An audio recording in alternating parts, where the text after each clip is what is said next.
Perfect. All right, we're going live on YouTube right now. I need to record on Audition. I need to make sure we're recording on Discord. This is a lot. The layers to this. Oh my gosh! I hope this works. Oh no. He's also sweating. I've been sweating for like 2 straight hours. So nervous about this. Oh no. You know what, Danny M, we can read the chat because it keeps popping up at the top of my screen, but maybe I shouldn't read it. Don't read the. No, you can read Discord. Here's the rules, everyone. Yeah. No spoilers in Discord at all. No spoilers at all. If any of you gives a spoiler in Discord, I will ban you for life. I'm not gonna look anyway, but just right now I was looking. Yeah. But there can be as many spoilers on YouTube as you want. Wes, relax, dude. We can talk as much on YouTube as we want. Off your energy. You're nervous. And I know. I'm so nervous right now. He honestly might be. I feel like that's why maybe. Is it working? It's okay. I don't know how we're gonna do this. We're gonna just figure it out as we go, guys. Yeah. We got good fans with good feedback, so yeah. You guys are gracious to us. Thank you so much. This is great. I'm sweating so much. Oh my gosh. Okay. Are you guys ready? Sorry. Yeah, you can go. He's gonna download the thing. Okay, sweet. From everything that we just hit in the previous few chapters, what is your guys? What do you think is going to happen in the next chapter? In the next chapter after that? In chapter 26, 27, and 28? Are you gonna tell us the titles or no? No. I'll tell you the chapter 26 right now. It's called The Cave. Oh, Don't say anything because I know you saw it in the next chapter 27. So you can't say anything. Violation, John.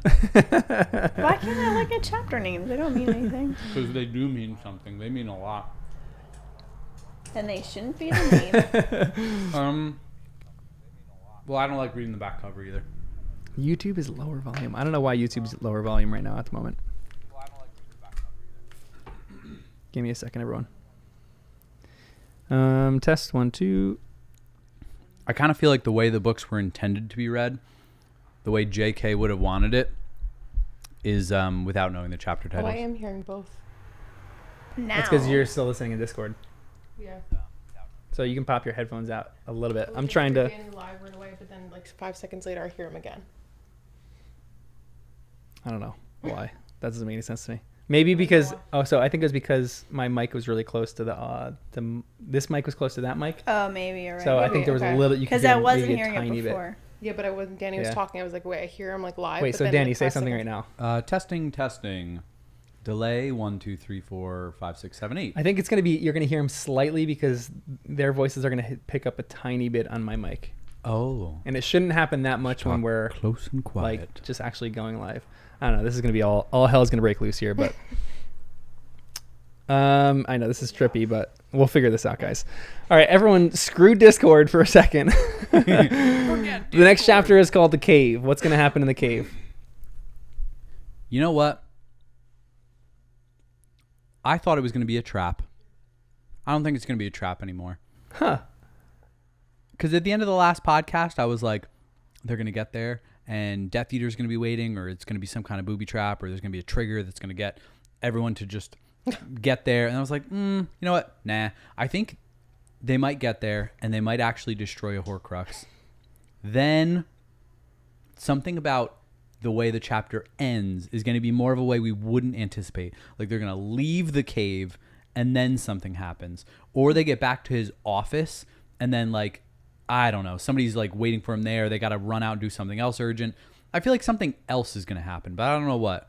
I don't think it's going to happen at the cave. Interesting. Or maybe it's not even the cave at all. This is just a chapter of fun. Just a little bit of Dumbledore and Harry prancing around, killing some Horcruxes. And then all the fun, or the not fun, the fun ends, and then it's chaos in the next chapter, wherever that might be. But I don't know what it is yet. Okay. It can't be a full-on battle, obviously. But the last time I said that, Harry and Voldemort were fighting. It was a full-on battle. Like 2 chapters. So I'm like, I don't know. I think we're going to have to see Voldemort face-to-face by the end of the book. But who and when and where, that is what I don't know. Because you need some of that. You know, he's a good old villain. and I can only talk in these abstract terms like now. But once we're back in the story, he's evil, and I hate him, and hope we don't see him. Jen, any quick predictions? I'm not allowed to. You can predict the cave chapter, but you haven't like read ahead. You've only read No. chapters ahead. I like to guess, and I like to look Yeah, at exactly. chapter names. Sorry. But I don't know what's happening.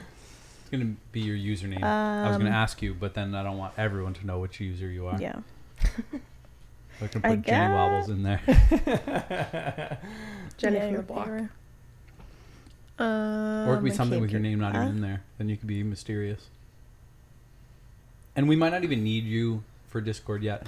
But by an hour and a half in when my You head might Everyone not shut up. I don't even care about be- Discord or anything else. I I just care know. about Jen predicting what's going to happen in the Just make cave. one up.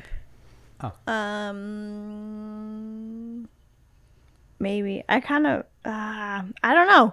I feel like it either could be, well, it could be so many things, but maybe they do find the Horcrux and then maybe Dumbledore isn't able to break it, or maybe it gives a signal to Voldemort and then he shows up. And then it did stick out to me that when he was like, when Dumbledore told Harry, even if I tell you to run away, you're gonna do it, right? And he like paused and repeated it. So for me, that's sticking out. That like, is he actually going to go back to school and leave Dumbledore? Okay, Is Dumbledore interesting. going, no, I don't want him to die. I know, I don't either, but I feel like something's gonna happen. Everyone, this isn't Kristen. This is Kaylee. This is Oh, our yeah, other friend, guys. and she is an actual first-time reader as well. Yes. So she has never read the series before. This is her first-time read. Kristen's a little sick, so Get Stepping better, in for the Kristen, day. if you're here. yeah. Yeah, we Good luck, love you. Kristen. Yes. We Feel miss you. better. Kaylee, what do you think's gonna happen? Any predictions? I think Voldemort might show up at the end of the chapter. I don't think anything will happen with him, but I could see him like showing up and then it's the next chapter. I think they'll find a Horcrux, but whether or not they destroy it, I don't know. That's true. I don't know. I don't know. Are you guys ready for chapter 26? Yes. No. Yeah. I don't know if I'm ready. Jen, yet don't you either, want to know what but- happens? I don't know. I don't want to cry. Oh, fair. Maybe not this chapter. Are you guys ready? We've been ready. We're ready. I'm so ready. Thanks, Jen. Thanks. All right, we're gonna start the chapter of the cave. So everyone, turn on your Discord audio, and then we are gonna start in 5, 4, 3, 2, 1. Okay, here we go. Chapter 26, The Cave. Harry could smell salt and hear rushing waves. A light, chilly breeze ruffled his hair as he looked out at the moonlit sea and star-strewn sky. He was standing upon a high outcrop of dark rock, water foaming and churning below him. He glanced over his shoulder. A towering cliff stood behind, a sheer drop, black and faceless. A few large chunks of rock, such as the one upon which Harry and Dumbledore were standing, looked as though they had been broken away from the cliff face at some point in the past. It was a bleak, harsh view, the sea and the rock unrelieved by any tree or sweep of grass or sound. What do you think? Asked Dumbledore. He might have been asking Harry's opinion on whether it was a good site for a picnic. They brought the kids from the orphanage here, asked Harry. You could not imagine a less cozy spot for a day trip. Not here, precisely. Said Dumbledore. There's a village of sorts, about halfway along the cliffs behind us. I believe the orphans were taken there for a little sea air and a view of the waves. No, I think it was only ever Tom Riddle and his youthful victims who visited this spot. No muggle could reach this rock unless they were uncommonly good mountaineers, and boats cannot approach the cliffs. The waters around them are too dangerous. I imagine that Riddle climbed down. Magic would have served better than ropes, and he brought 2 small children with him. Probably the pleasure of terrorizing them. I think the journey alone would have done it. Don't you? Harry looked up at the cliff again and felt goosebumps.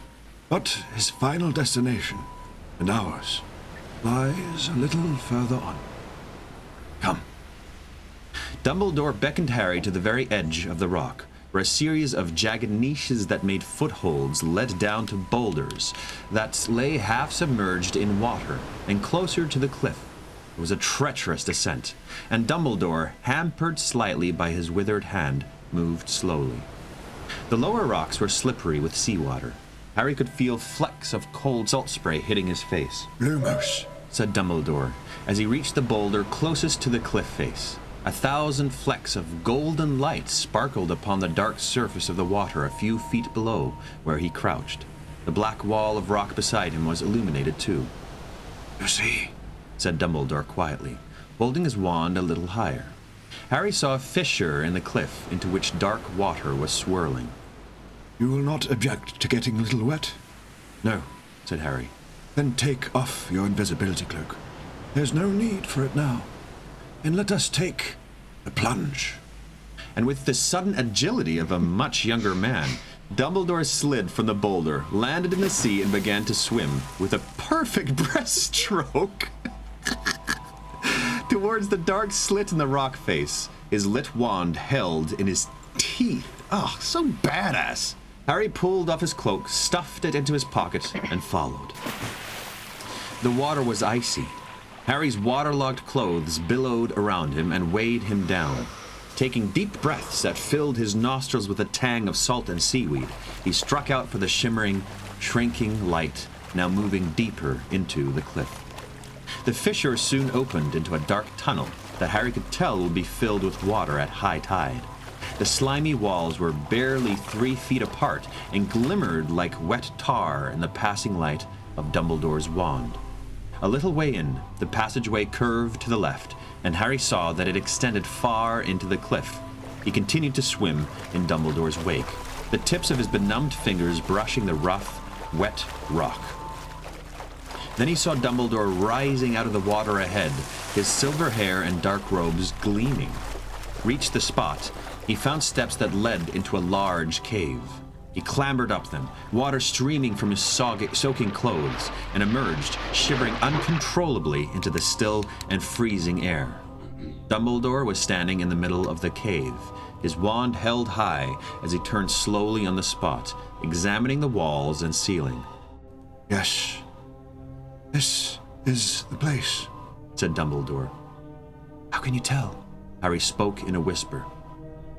It has known magic, said Dumbledore simply. Harry could not tell whether the shivers he was experiencing were due to his spine-deep coldness or to the same awareness of enchantments. He watched as Dumbledore continued to revolve on the spot, evidently concentrating on things Harry could not see. This is merely the antechamber, the entrance hall, said Dumbledore after a moment or two. We need to penetrate the inner place. Now it is Lord Voldemort's obstacles that stand in our way, rather than those nature made. Dumbledore approached the wall of the cave and caressed it with his blackened fingertips, murmuring words in a strange tongue that Harry did not understand.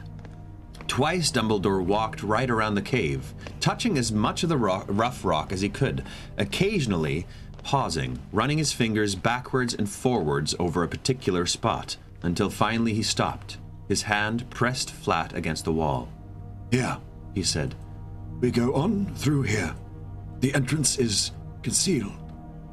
Harry did not ask how Dumbledore knew. He had never seen a wizard work things out like this, simply by looking and touching. But Harry had long since learned that bangs and smoke were more often the marks of ineptitude than expertise. That is great. Dumbledore stepped back from the cave wall and pointed his wand at the rock. For a moment, an arched outline appeared there, blazing white as though there was a powerful light behind the crack. You've done it, said Harry through chattering teeth. But before the words had left his lips, the outline had gone, leaving the rock as bare and solid as ever. Dumbledore looked round. Harry, I'm so sorry.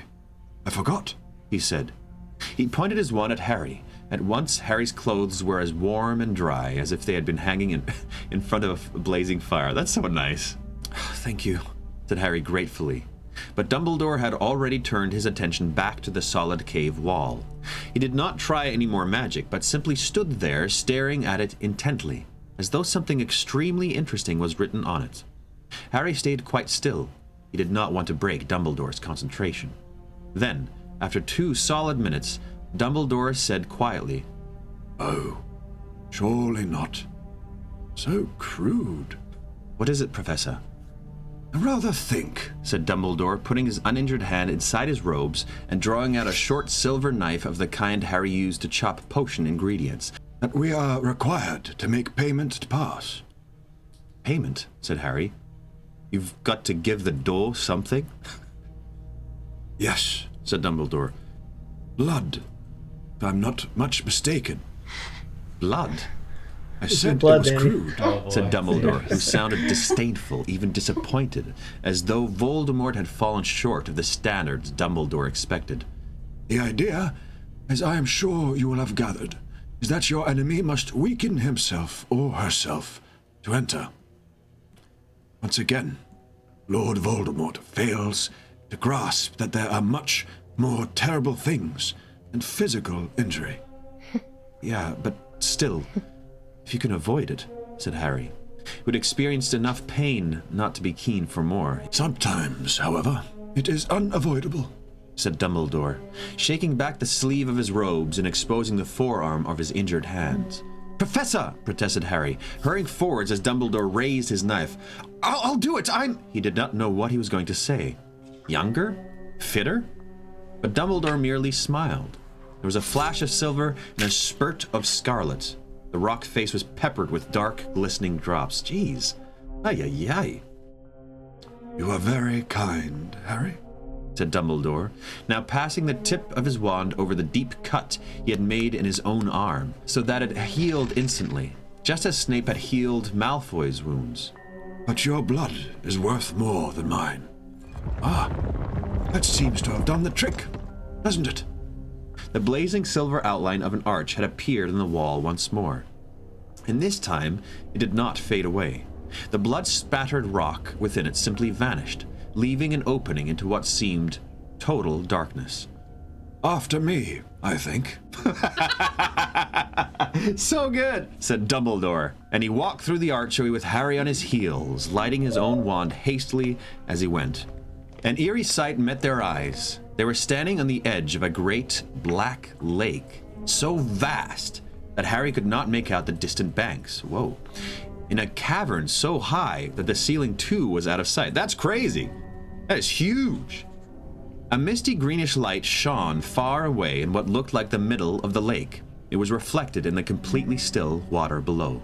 The greenish glow and the light from the two wands were the only things that broke the otherwise velvety blackness. Though their rays did not penetrate as far as Harry would have expected, the darkness was somehow denser than normal darkness. Ooh. Let us walk, said Dumbledore quietly. Be very careful not to step into the water. Stay close to me. Oh, geez. He set off around the edge of the lake, and Harry followed close behind him. Their footsteps made echoing, slapping sounds on the narrow rim of rock that surrounded the water. On and on they walked, but the view did not vary. On one side of them, the rough cavern wall. On the other, the boundless expanse of smooth, glassy blackness, in the very middle of which was that mysterious greenish glow. Harry found the place and the silence oppressive, unnerving. Professor, he said finally, do you think the Horcrux is here? Oh, yes, said Dumbledore. Yes, I'm sure it is. The question is, how do we get to it? We couldn't just try a summoning charm, Harry said, sure that it was a stupid suggestion, but much keener than he was prepared to admit on getting out of this place as soon as possible. Certainly we could, said Dumbledore, stopping so suddenly that Harry almost walked into him. Why don't you do it? Me? Oh. Okay. Harry had not expected this, but cleared his throat and said loudly, wand aloft, Accio Horcrux! With a noise like an explosion, something very large and pale erupted out of the dark water some 20 feet away. Before Harry could see what it was, it had vanished again, with a crashing splash that made a great deep ripples on the mirrored surface. Yikes. Harry leapt backwards in shock, and it hit the wall. His heart was still thundering as he turned to Dumbledore. What was that? Something, I think, that is ready to respond should we attempt to seize the Horcrux. Harry looked back at the water. The surface of the lake was once more shining black glass. The ripples had vanished unnaturally fast. Harry's heart, however, was still pounding. Did you think that would happen, sir? I thought something would happen. If we made an obvious attempt to get our hands on the Horcrux, was a very good idea, Harry. Much the simplest way of finding out what we are facing. But we don't know what the thing was, said Harry, looking at the sinisterly smooth water. What the things are, you mean? Said Dumbledore. I doubt very much that there's only one of them. Shall we walk on? Jeez. Professor? Yes, Harry? Do you think we're going to have to go into the lake? Into it? Only if we are very unfortunate. You don't think the Horcrux is at the bottom? Oh, no. I think the Horcrux is in the middle. And Dumbledore pointed towards the misty green light in the center of the lake. So we're going to have to cross the lake to get to it. Yes, I think so. Harry did not say anything. His thoughts were all of water monsters, of giant serpents, of demons, kelpies, and sprites. Aha! Said Dumbledore, and he stopped again. This time, Harry really did walk into him. For a moment, he toppled on the edge of the dark water, and Dumbledore's uninjured hand closed tightly around his upper arm, pulling him back. So sorry, Harry. I should have given warning. Stand back against the wall, please. I think I've found the place. Harry had no idea what Dumbledore meant. This pitch of dark bank was exactly like every other bit as far as he could tell, but Dumbledore seemed to have detected something special about it. This time he was running his hand not over the rocky wall, but through the thin air, as though expecting to find and grip something invisible. Oh, said Dumbledore happily. Seconds later, his hand had closed in midair upon something Harry could not see. Oh great, invisible things. Dumbledore moved closer to the water. Harry watched nervously as the tips of Dumbledore's buckled shoes found the utmost edge of the rock rim. Keeping his hand clenched in midair, Dumbledore raised his wand with the other and tapped his fist with the point. Dumbledore tapped the chain, which began to slide through his fist like a snake, coiling itself on the ground with a clinking sound that echoed noisily off the rocky walls, pulling something from the depths of the black water. Harry gasped as the ghostly prow of a tiny boat broke the surface, glowing as green as the chain, and floated with barely a ripple towards the place on the bank where Harry and Dumbledore stood. How did you know that was there? Harry asked in astonishment. Magic always leaves traces, said Dumbledore, as the boat hit the bank with a gentle bump. Sometimes very distinctive traces. I taught Tom Riddle. I know his style. Is this boat safe? Oh yes, I think so. Voldemort needed to create a means to cross the lake without attracting the wrath of those creatures he had placed within it, in case he ever wanted to visit or remove his Horcrux. So the things in the water won't do anything to us if we cross in Voldemort's boat? I think we must resign ourselves to the fact that they will, at some point, realize that we're not Lord Voldemort. Thus far, however, we have done well. They have allowed us to raise the boat. But why have they let us? Asked Harry, who could not shake off the vision of tentacles rising out of the dark water the moment they were out of the sight of the bank. Voldemort would have been reasonably confident that none but a very great wizard would have been able to find the boat, said Dumbledore. I think he would have been prepared to risk what was, to his mind, the most unlikely possibility that somebody else would find it, knowing that he had set other obstacles ahead that only he would be able to penetrate. we shall see whether he is right. Harry looked down into the boat. It really was very small. It doesn't look like it was built for 2 people. Will it hold both of us? Will we be too heavy together? Dumbledore chuckled. Voldemort will not have cared about the weight, but about the amount of magical power that crossed his lake.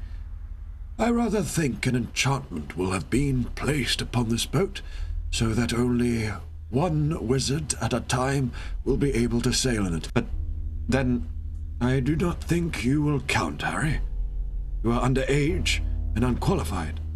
Voldemort would have never expected a 16-year-old to reach this place. I think it unlikely that your powers will register compared to mine.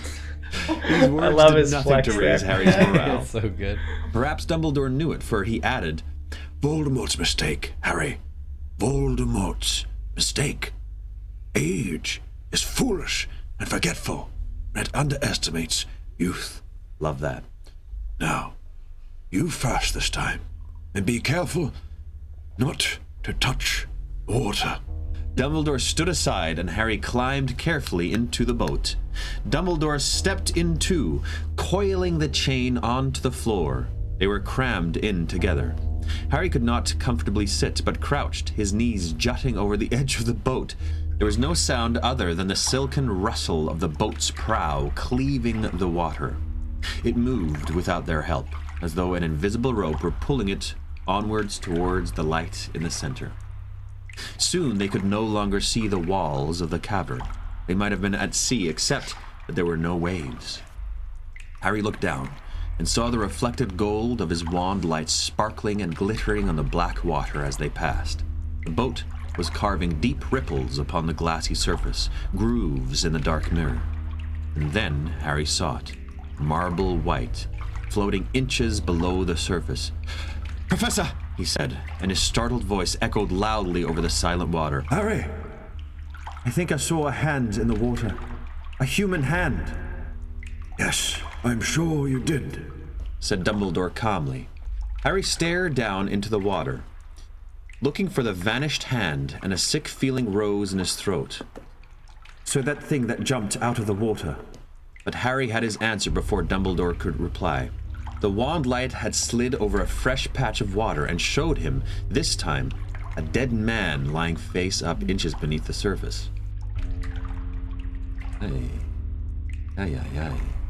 His open eyes misted as though with cobwebs, his hair and his robe swirling around him like smoke. Ay, ay, ay, ay, ay, ay. Why?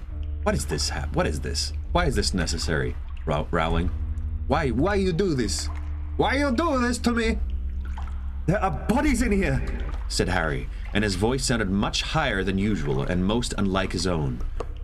Yes, Said Dumbledore placidly. but we do not need to worry about them at the moment.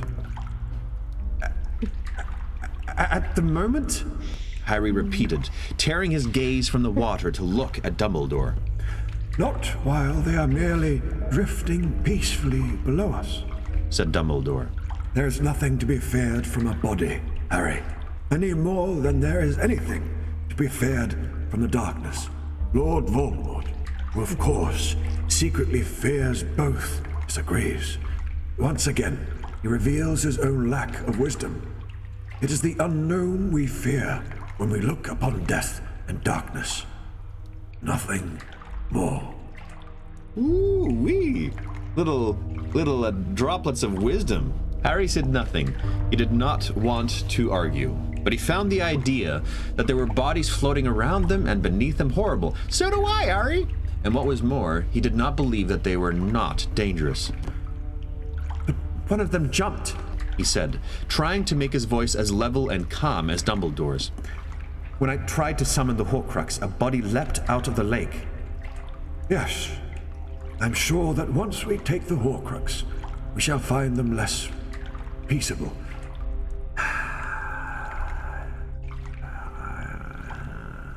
No.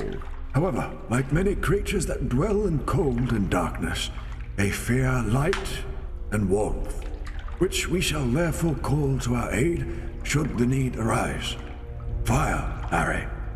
Dumbledore added with a smile, in response to Harry's bewildered expression. Oh, right. Said Harry quickly. He turned his head to look at the greenish glow towards which the boat was still inexplorably sailing. He could not pretend now that he was not scared. The great black lake, teeming with the dead. It seemed hours and hours ago that he had met Professor Trelawney, had given Ron and Hermione the Felix Felicis. He suddenly wished he had said a better goodbye to them. And he hadn't seen Ginny at all. Nearly there, said Dumbledore cheerfully. Ugh, he'd probably seen worse stuff, that's why. Yeah. He's seen worse stuff. Sure enough, the greenish light seemed to be growing larger at last, and within minutes, the boat had come to a halt, bumping gently into something that Harry could not see at first. But when he raised his illuminated wand, he saw that he had reached a small island of smooth rock in the center of the lake. Careful not to touch the water, said Dumbledore again as Harry climbed out of the boat. The island was no larger than Dumbledore's office, an expanse of flat, dark stone on which stood nothing but the source of that greenish light, which looked much brighter when viewed close to. This is such an awesome setting. Harry squinted at it. At first he thought it was a lamp of some kind, but then he saw that the light was coming from a stone basin, rather like the Pensieve, which was set on top of a pedestal. Dumbledore approached the basin, and Harry followed. Side by side, they looked down into it. The basin was full of emerald liquid emitting that phosphorescent glow. What is it? Asked Harry quietly. I'm not sure. Something more worrisome than blood and bodies, however. Dumbledore pushed back the sleeve of his robe over his blackened hand and stretched out the tips of his burned fingers towards the surface of the Persian. Sir, no, don't touch! I cannot touch, said Dumbledore, smiling faintly. See, I cannot approach any nearer than this. You try. Staring, Harry put out his hand into the basin and attempted to touch the potion. He met an invisible barrier that prevented him coming within an inch of it. No matter how hard he pushed, his fingers encountered nothing but what seemed to be solid and inflexible air. Out of the way, please, Harry, said Dumbledore. He raised his wand and made complicated movements over the surface of the potion, murmuring soundlessly. You think the Horcrux is in there, sir? Oh, yes. Dumbledore peered more closely into the basin. Harry saw his face reflected upside down in the smooth surface of the green potion. How to reach it? This potion cannot be penetrated by hand, vanished, parted, scooped up, or siphoned away. Nor can it be transfigured, charmed, or... Oh, this is all Dumbledore speaking. Charmed or otherwise made it to change its nature. Almost absent-mindedly, Dumbledore raised his wand again, twirled it once in midair, and then caught the crystal goblet that he had conjured out of nowhere. I can only conclude that this potion is supposed to be drunk. What? Said Harry. No. Yes, I think so. Only by drinking it can I empty the basin and see what lies in the depths. But what if it kills you? Oh, I doubt that it would work like that, said Dumbledore easily. Lord Voldemort would not want to kill the person who reached this island. Harry couldn't believe it. Neither can I. Come on now. Was this more of Dumbledore's insane determination to see good in everyone? Sir, said Harry, trying to keep his voice reasonable.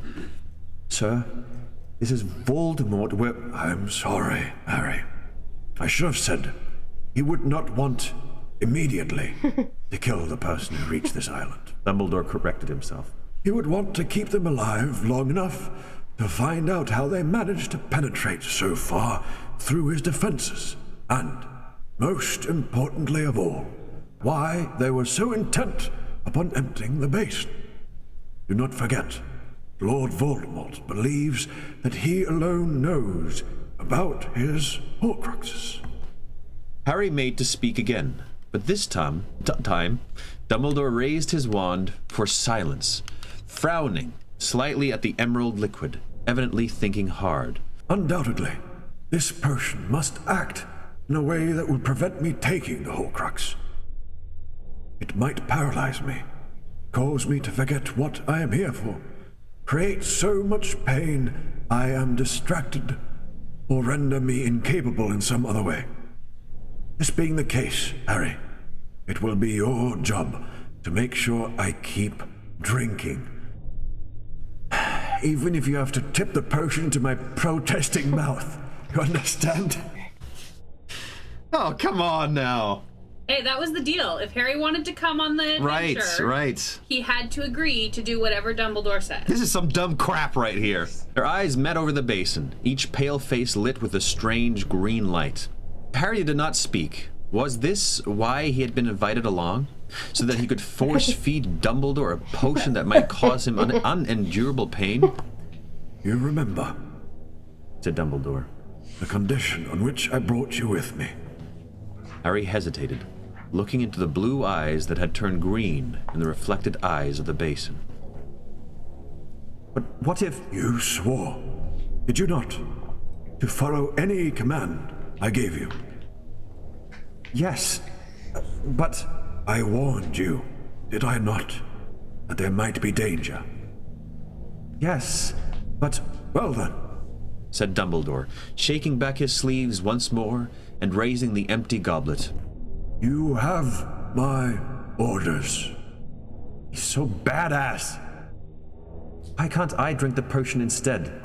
Asked Harry desperately. Because I am much older, much cleverer, and much less valuable. Once and for all, Harry, do I have your word that you will do all in your power to make me keep drinking? Do I have it? But... Your word, Harry. All right, but... Before Harry could make any further protest, Dumbledore lowered the crystal goblet into the potion.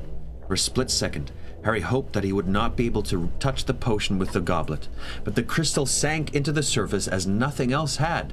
When the glass was full to the brim, Dumbledore lifted it to his mouth. Your good health, Harry. Oh, jeez. And he drained the goblet. Harry watched terrified, his hands gripping the rim of the basin so hard that his fingertips were numb. Professor? He said anxiously, as Dumbledore lowered the empty glass. How do you feel? Dumbledore shook his head, his eyes closed. Harry wondered whether he was in pain. Dumbledore plunged the glass blindly back into the basin, refilled it, and drank once more. Why does he have to drink? In silence, He's Dumbledore drank 3 goblets of the potion. Magical, of course you can't Then, dump it. halfway through the 4th goblet, he staggered and fell forwards against the basin. Oh no! His eyes were still closed, his breathing heavy. Professor Dumbledore, said Harry, his voice strained. Can you hear me? Dumbledore did not answer. His face was twitching as though he were deeply asleep, but dreaming a horrible dream. His grip on the goblet was slackening. The potion was about to spill from it. Harry reached forwards and grasped the crystal cup, holding it steady. Professor, can you hear me? He repeated loudly, his voice echoing around the cavern. Dumbledore panted and then spoke in a voice Harry did not recognize, for he had never heard Dumbledore frightened like this. I don't want... Don't make me... Harry stared into the whitened face he knew so well, at the crooked nose and half-moon spectacles, and did not know what to do. Don't like... Want to stop. Moaned Dumbledore. You can't stop, Professor. You've got to keep drinking. Remember? You told me you had to keep drinking. Here. Hating himself, repulsed by what he was doing, Harry forced the goblet back toward Dumbledore's mouth and tipped it so that Dumbledore drank the remainder of the potion inside. Oh, He groaned as Harry lowered the goblet back into the basin and refilled it for him. I don't want to. I don't want to. Let me go. It's all right, Professor, said Harry, his hand shaking. It's all right. I'm here. Make it stop. Make it stop. Moaned Dumbledore. Yes. This'll make it stop, lied Harry. He tipped the contents of the goblet into Dumbledore's open mouth. Dumbledore screamed. Ah! The noise echoed all around the vast chamber, across the dead black water.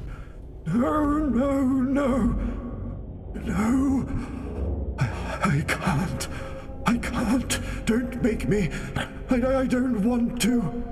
It's all right, Professor. It's all right, said Harry loudly, his hands shaking so badly he could hardly scoop up the 6th goblet full of potion. Oh, jeez. The basin was now half empty. Nothing's happening to you. You're safe. It isn't real. I swear it isn't real. Take this now. Take this. And obediently, Dumbledore drank, as though it was an antidote Harry offered him. But upon draining the goblet, he sank to his knees, shaking uncontrollably. It's all my fault. All my fault, he sobbed. Please, make it stop. I know I did wrong. Oh, may you please make it stop, and I'll never again. This will make it stop, Professor, Harry said, his voice cracking as he tipped the 7th glass of potion into Dumbledore's mouth. Dumbledore began to cower as though invisible torturers surrounded him. His flailing hand almost knocked the refilled goblet from Harry's trembling hands as he moaned. Don't hurt them. Don't hurt them, please. It's my fault. Hurt me instead. Here, drink this. You'll be all right, said Harry desperately. And once again, Dumbledore obeyed, opening his mouth even as he kept his eyes tight shut and shook from head to foot. Oh, jeez, this is awful. And now he fell forward, screaming again, hammering his fists upon the ground while Harry filled the 9th goblet. Please, no. No, I'll do anything. Just drink, Professor, just drink. Dumbledore drank like a child, dying of thirst. But when he had finished, he yelled again as though his insides were on fire. You guys want to pause and talk about it? Please, no. Harry scooped up a 10th goblet full of potion and felt the crystal scrape the bottom of the basin. We're nearly there, Professor. Drink this. Drink it. He supported Dumbledore's shoulders, and again, Dumbledore drained the glass. Harry was on his feet once more, refilling the goblet as Dumbledore began to scream in more anguish than ever. I want to die! I want to die! Make it stop! Make it stop! I want to die! Drink this, Professor. Just drink this. Dumbledore drank, and no sooner than he'd finished than he yelled, Kill me! This one will, gasped Harry. Just drink this. It'll be over. All over. Dumbledore gulped at the goblet, drained every last drop, and then with a great, rattling gasp, rolled over onto his face. No! Shouted Harry. Oh, I hope this doesn't kill him. Oh, jeez, this is awful. This is probably the worst part of any of the books. I hate this so much. No, shouted Harry, who had stood to refill the goblet again. Instead, he dropped the cup into the basin. Ah, no, keep going! Flung himself down beside Dumbledore and heaved him over onto his back. Dumbledore's glasses were askew, his mouth agape, his eyes closed. No, said Harry, shaking Dumbledore. No, you're not dead. You said it wasn't poison. Wake up! Wake up! Renervate! He cried. His wand pointed at Dumbledore's chest. There was a flash of red lights, but nothing happened. Renervate! Sir, please. Dumbledore's eyes flickered. Harry's heart leapt. Sir, are you... Water? Croaked Dumbledore. Water. Yes. He leapt to his feet and seized the goblet he had dropped to the basin. He barely registered the golden locket lying curled beneath it. Argumenti! He shouted, jabbing the goblet with his wand. The goblet filled with clear water. Harry dropped to his knees beside Dumbledore, thank goodness, raised his wand and brought the glass to his lips. But it was empty. Dumbledore groaned and began to paint. But I had some... wait! Augmenti! Said Harry again, pointing his wand at the goblet. Once more, for a second, clear water gleamed within it, but as he approached Dumbledore's mouth, the water vanished again. Oh, come on! What the heck is this? Sir, I'm trying. I'm trying, said Harry desperately, but he did not think that Dumbledore could hear him. He had rolled onto his side and was drawing great, rattling breaths that sounded agonizing. Augmenti! The goblet filled and emptied once more, and now Dumbledore's breathing was fading. Come on! His brain whirling in panic, Harry knew instinctively the only way left to get water, because Voldemort had planned it so. He flung himself over to the edge of the rock and plunged the goblet into the lake, bringing it up to the full to the brim of icy. This is the worst thing in the world. Bringing it up to full to the brim of icy water that did not vanish. Sir, here! Harry yelled, and lunging forwards, he tipped the water clumsily over Dumbledore's face. Just when you think it can't get worse, he pours this putrid water on Dumbledore's face? It was the best he could do, for the icy feeling on his arm not holding the cup was not the lingering chill of the water. A slimy white hand had gripped his wrist. And the creature to whom it belonged was pulling him slowly backwards across the rock. Ah! The surface of the lake was no longer mirror smooth. It was churning, and everywhere Harry looked, white heads and hands, great, were emerging from the dark water. Awesome! Men and women and children with sunken, sightless eyes were moving towards the rock, an army of the dead rising from the black water. Ooh!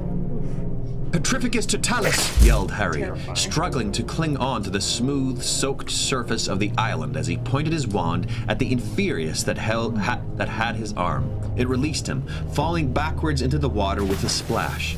He scrambled to his feet, but many more inferi were already climbing onto the rock, their bony hands clawing at its slippery surface.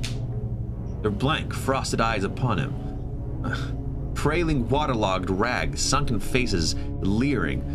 Petrificus totalis, Harry bellowed again, backing away as he swiped his wand through the air. 6 or 7 of them crumpled, but more were coming towards him. Impedimenta! Incarcerus! A few of them stumbled, 1 or 2 of them bound in ropes, but those climbing onto the rock behind them merely stepped over or on the fallen bodies. Still lashing at the air with his wand, Harry yelled, Sectum Sempra! Sectum Sempra! But though gashes appeared in their sodden rags and their icy skin, they had no blood to spill. Of course not, yeah. They walked on, unfeeling, their shrunken heads outstretched towards him, and as he backed away still further, he felt arms enclose him from behind. Thin, fleshless arms, cold as death, and his feet left the ground as they lifted him and began to carry him, slowly and surely back to the water, and he knew there would be no release, that he would be drowned and become one more dead guardian of a fragment of Voldemort's shattered soul. But then, through the darkness, fire erupted, crimson and gold, a ring of fire that surrounded the rock, so that the inferi holding Harry so tightly stumbled and faltered. They did not dare pass through the flames to get to the water. They dropped Harry. He hit the ground, slipped on the rock, and fell, grazing his arms, but scrambled back up, raising his wand and staring around. Dumbledore, oh good, was on his feet again, pale as any of the surrounding inferi, but taller than any two, the fire dancing in his eyes like the badass he is. His wand was raised like a torch, and from its tip, it emanated the flames like a vast lasso, encircling them all with warmth. The inferi bumped into each other, attempting blindly to escape the fire in which they were enclosed.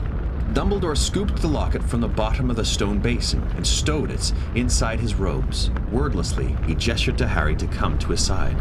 Distracted by the flames, the inferi seemed unaware that their quarry was leaving as Dumbledore led Harry back to the boat, the ring of fire moving with them, around them, the bewildered inferi accompanying them to the water's edge, where they slipped gratefully back into their dark waters. Thank goodness. Whoosh. Harry, who was shaking all over, thought for a moment that Dumbledore might not be able to climb into the boat. He staggered a little as he attempted it. All his efforts seemed to be going into maintaining the ring of protective flame around them. Harry seized him and helped him back to his seat. Once they were safely jammed inside again, the boat began to move across the black water, away from the rock, still encircled by that ring of fire. And it seemed that the inferi swarming below them did not dare resurface. Sir, added Harry. Sir, I forgot about fire. They were coming at me and I panicked. Quite understandable, murmured Dumbledore. Harry was alarmed to hear how faint his voice was. They reached the bank with a little bump, and Harry leapt out, then turned quickly to help Dumbledore. The moment that Dumbledore reached the bank, he let his wand hand fall. The ring of fire vanished. The little boat sank into the water once more, clanking and tinkling. Its chain slithered back into the lake, too. Dumbledore gave a great sigh and leaned against the cavern wall. I am weak. Don't worry, sir, said Harry at once, anxious about Dumbledore's extreme pallor and his air of exhaustion. Don't worry. I'll get us back. Lean on me, sir. And pulling Dumbledore's uninjured arm around his shoulders, Harry guided his headmaster back around the lake, bearing most of his weight.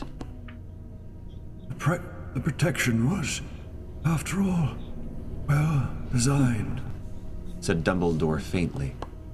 One alone would not have done it. Did very well. Very well, Harry. Don't talk now, said Harry, fearing how slurred Dumbledore's voice had become, how much his feet dragged. Save your energy, sir. We'll soon be out of here. The archway will have sealed again. My knife. There's no need. I got cut on the rock, said Harry firmly. Just tell me where. Here. Harry wiped his grazed forearm upon the stone. Having received its tribute of blood, the archway reopened instantly. They crossed the outer cave, and Harry helped Dumbledore back into the icy seawater that filled the crevice in the cliff. It's going to be all right, sir, Harry said over and over again, more worried by Dumbledore's silence than he had been by his weakened voice. They're nearly there. I can apparate us both back. Don't worry. I am not worried, Harry, said Dumbledore, his voice a little stronger despite the freezing water. I am with you. All right, we'll pause for chapter 27, which we're just going into. That was intense. Yeah. Okay, everyone go back to YouTube, switch off Discord for a second. What do you guys think? Some good protection on that Horcrux. I know. Could not have been done alone. Yeah, it was intense because then Harry is forced to cause pain, and he would hate that. He's terrible at that. And then all Dumbledore's pain. You were talking. It about sounds like it might confirm my theory. Jen, did it feel like that to you? What theory? Say what theory? It was yeah, I got tons of theories in every direction. So my theories are always being confirmed at some way. But this was the random thing I threw out there, that Dumbledore probably had a wife and kids that were killed or something. Oh. I forget when I said it, but it was like in the you said it last a while ago. podcast, and it was just mixed in. I don't even remember why I said it, but it was just like a random something. But because we were talking about how could a soul split if it wasn't by murdering someone, and then I said if Dumbledore had any experience with actual Horcruxes personally, it would have only been out of grief, and that's where I said, like, if someone close to you died, like, what if he had a wife and kid, whatever, and then that's where Tonks came up. John mentioned, like, what if you could put your grief into a Horcrux, your heart is broken, all that. So wow, now we're getting some insight whether or not this was wife, kids, relative, parents, or just someone he loved. I don't know. But I took that as being a memory that was being brought back. And I don't know. So, on a side note question, just very quick before we go into the next chapter. If Dumbledore is looking into the Mirror of Erised, does he see himself with a pair of thick woolen socks, or is that a lie? It's got to be a lie. Or you know what? Could have been I a don't think gift he would from his lie. wife. I think he would omit. I think he's wearing socks, and so is his wife, and so is his son. And it's Christmas morning, and they're all sitting around the fire. That's so interesting. Maybe I those thought woolen totally socks are different. actually stockings hanging on the mantle. But I do not think it is as simple as socks. It can't be I based thought- on this. What do you think? No, I thought really quick that whatever was like drinking the potion made whatever you loved most suffer, and you're watching it from afar. So to me, it seemed like the kids at school were being tortured, Oh, like And in that- the moment. and I thought it he That's a was good watching thought. or it. something. What? No, go ahead, sorry. Oh, that's okay. He was watching it unfold, and that's why he kept saying, "No, me, I made the mistake of like coming here, maybe." And the kids are being tortured. That's even worse. But I thought it was live, so like they don't know this is happening, and maybe when they get back, something is happening. Oh my, that's even worse. I thought you meant the potion was making him see something that wasn't real. You're saying it is real? I Like don't know. it potentially was making him actually Maybe. see something I mean, I live. could see it more Oh, realistically my. that it was just a fake thing, like you were saying. Yeah, some kind of manipulation. Yeah, but then I was like, Oof, if that's it's him intense. and he went extreme, it could be that. I'm just hoping, because we've never seen potions act that way, I'm hoping that it's not like a potion of a real vision, but more of a potion that causes some kind of fear, either from the past or something made up. But that's, oh man, you could be right. That would be But he's bad. also like, that Or the was such an future, for that intense way of getting it. Like, no one would have been able to get this Right. Horcrux. Not by themselves, for sure. Sorry, what were you going to say? Well, I was gonna say I wasn't sure. Like, was it like their person's worst fear or their worst memory? Like, I wasn't sure like what exactly it was. Right.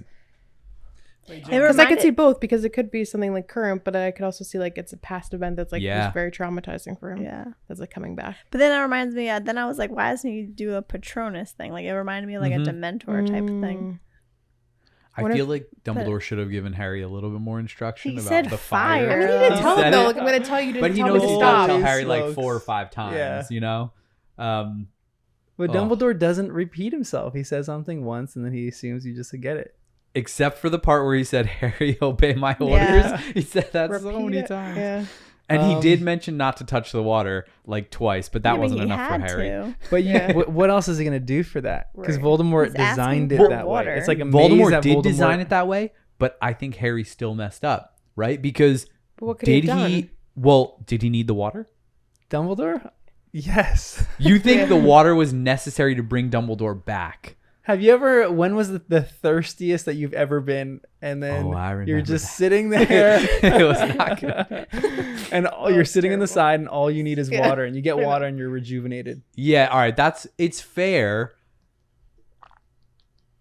It's tough He's because so Harry messed was up. It seems so right that it would be like that. Yeah. so it was designed so you have to drink the whole thing, you have to disturb the water, All right, and besides, just embrace really, it. I find it really interesting. Like, I don't know how easy it is to make a Horcrux, like your soul in this little item, but like, what the heck? How long does it take to create a space to hold it? I know, Yeah. seriously. And now the diary does not seem like a Horcrux. He to designed me. that. Ooh, interesting.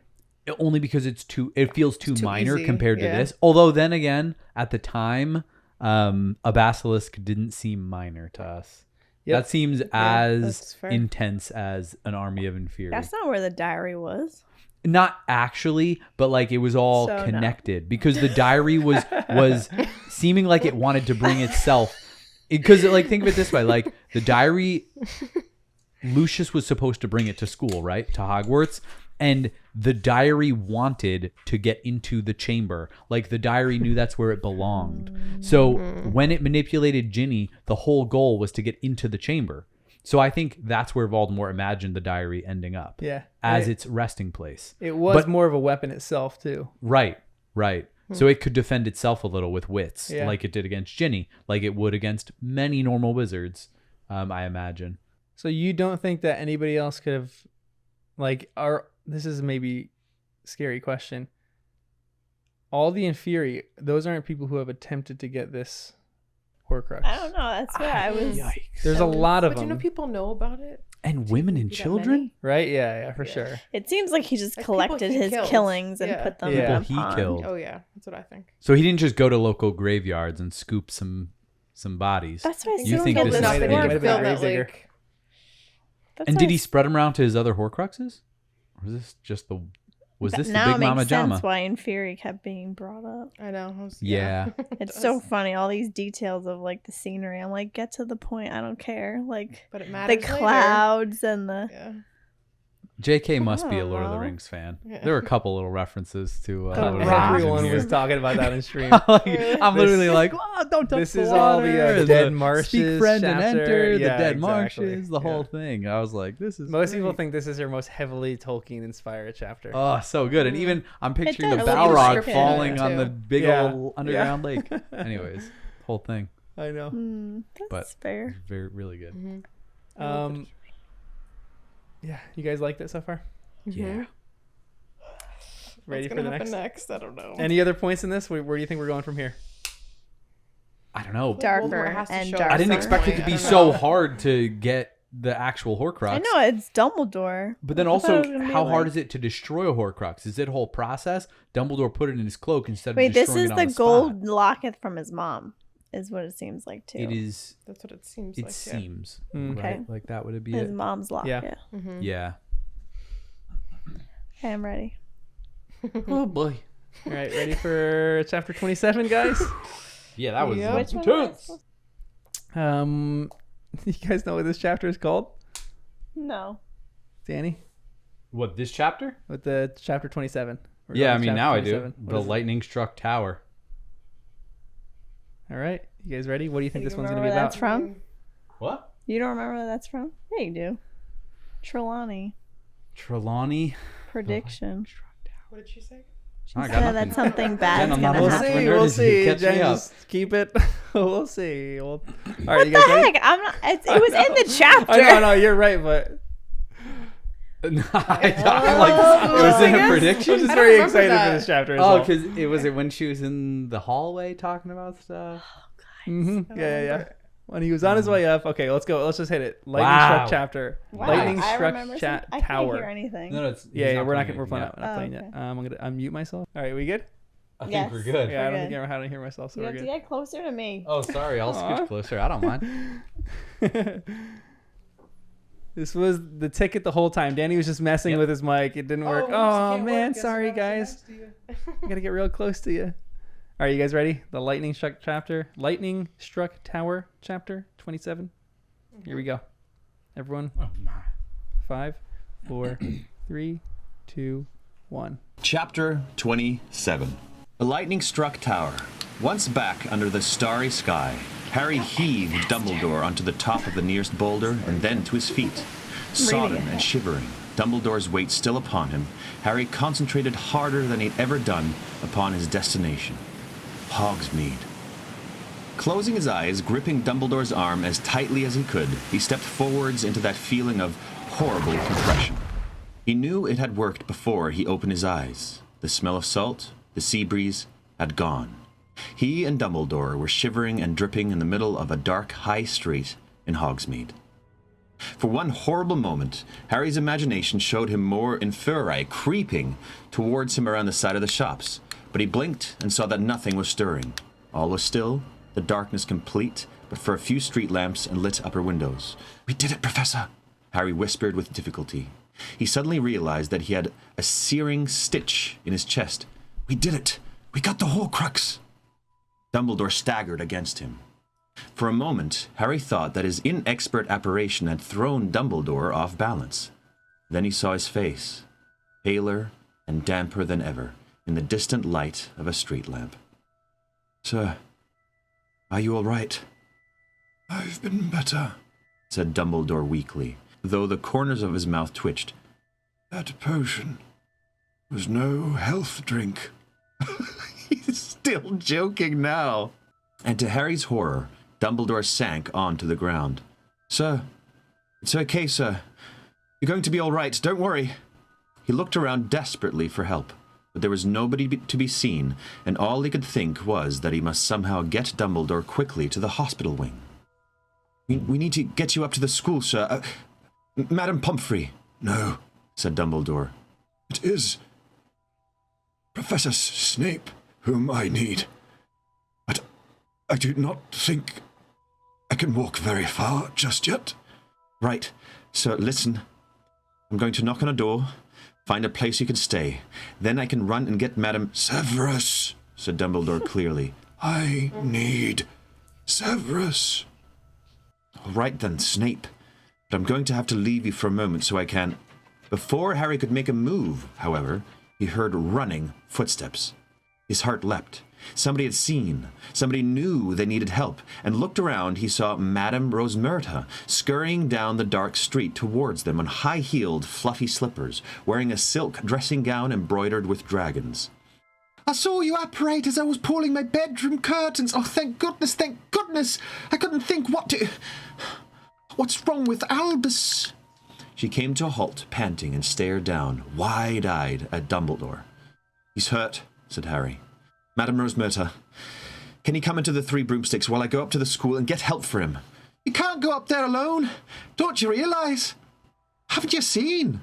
If you help me support him, said Harry, not listening to her, I think we can get him inside. What has happened? Asked Dumbledore. Rosmerta, what's wrong? The dark mark, Albus. And she pointed into the sky, in the direction of Hogwarts. Dread flooded Harry at the sound of the words. He turned and looked. There it was, hanging in the sky above the school. The blazing green skull. Oh, damn! With a serpent tongue, the mark Death Eaters left behind whenever they had entered a building. Oh, damn! No! Wherever they had murdered somebody? Eesh. When did it appear? Asked Dumbledore, and his hand clenched painfully upon Harry's shoulder as he struggled to his feet. Must have been minutes ago. It wasn't there when I put the cat out, but when I got upstairs. We need to return to the castle at once, said Dumbledore. Rosmerta.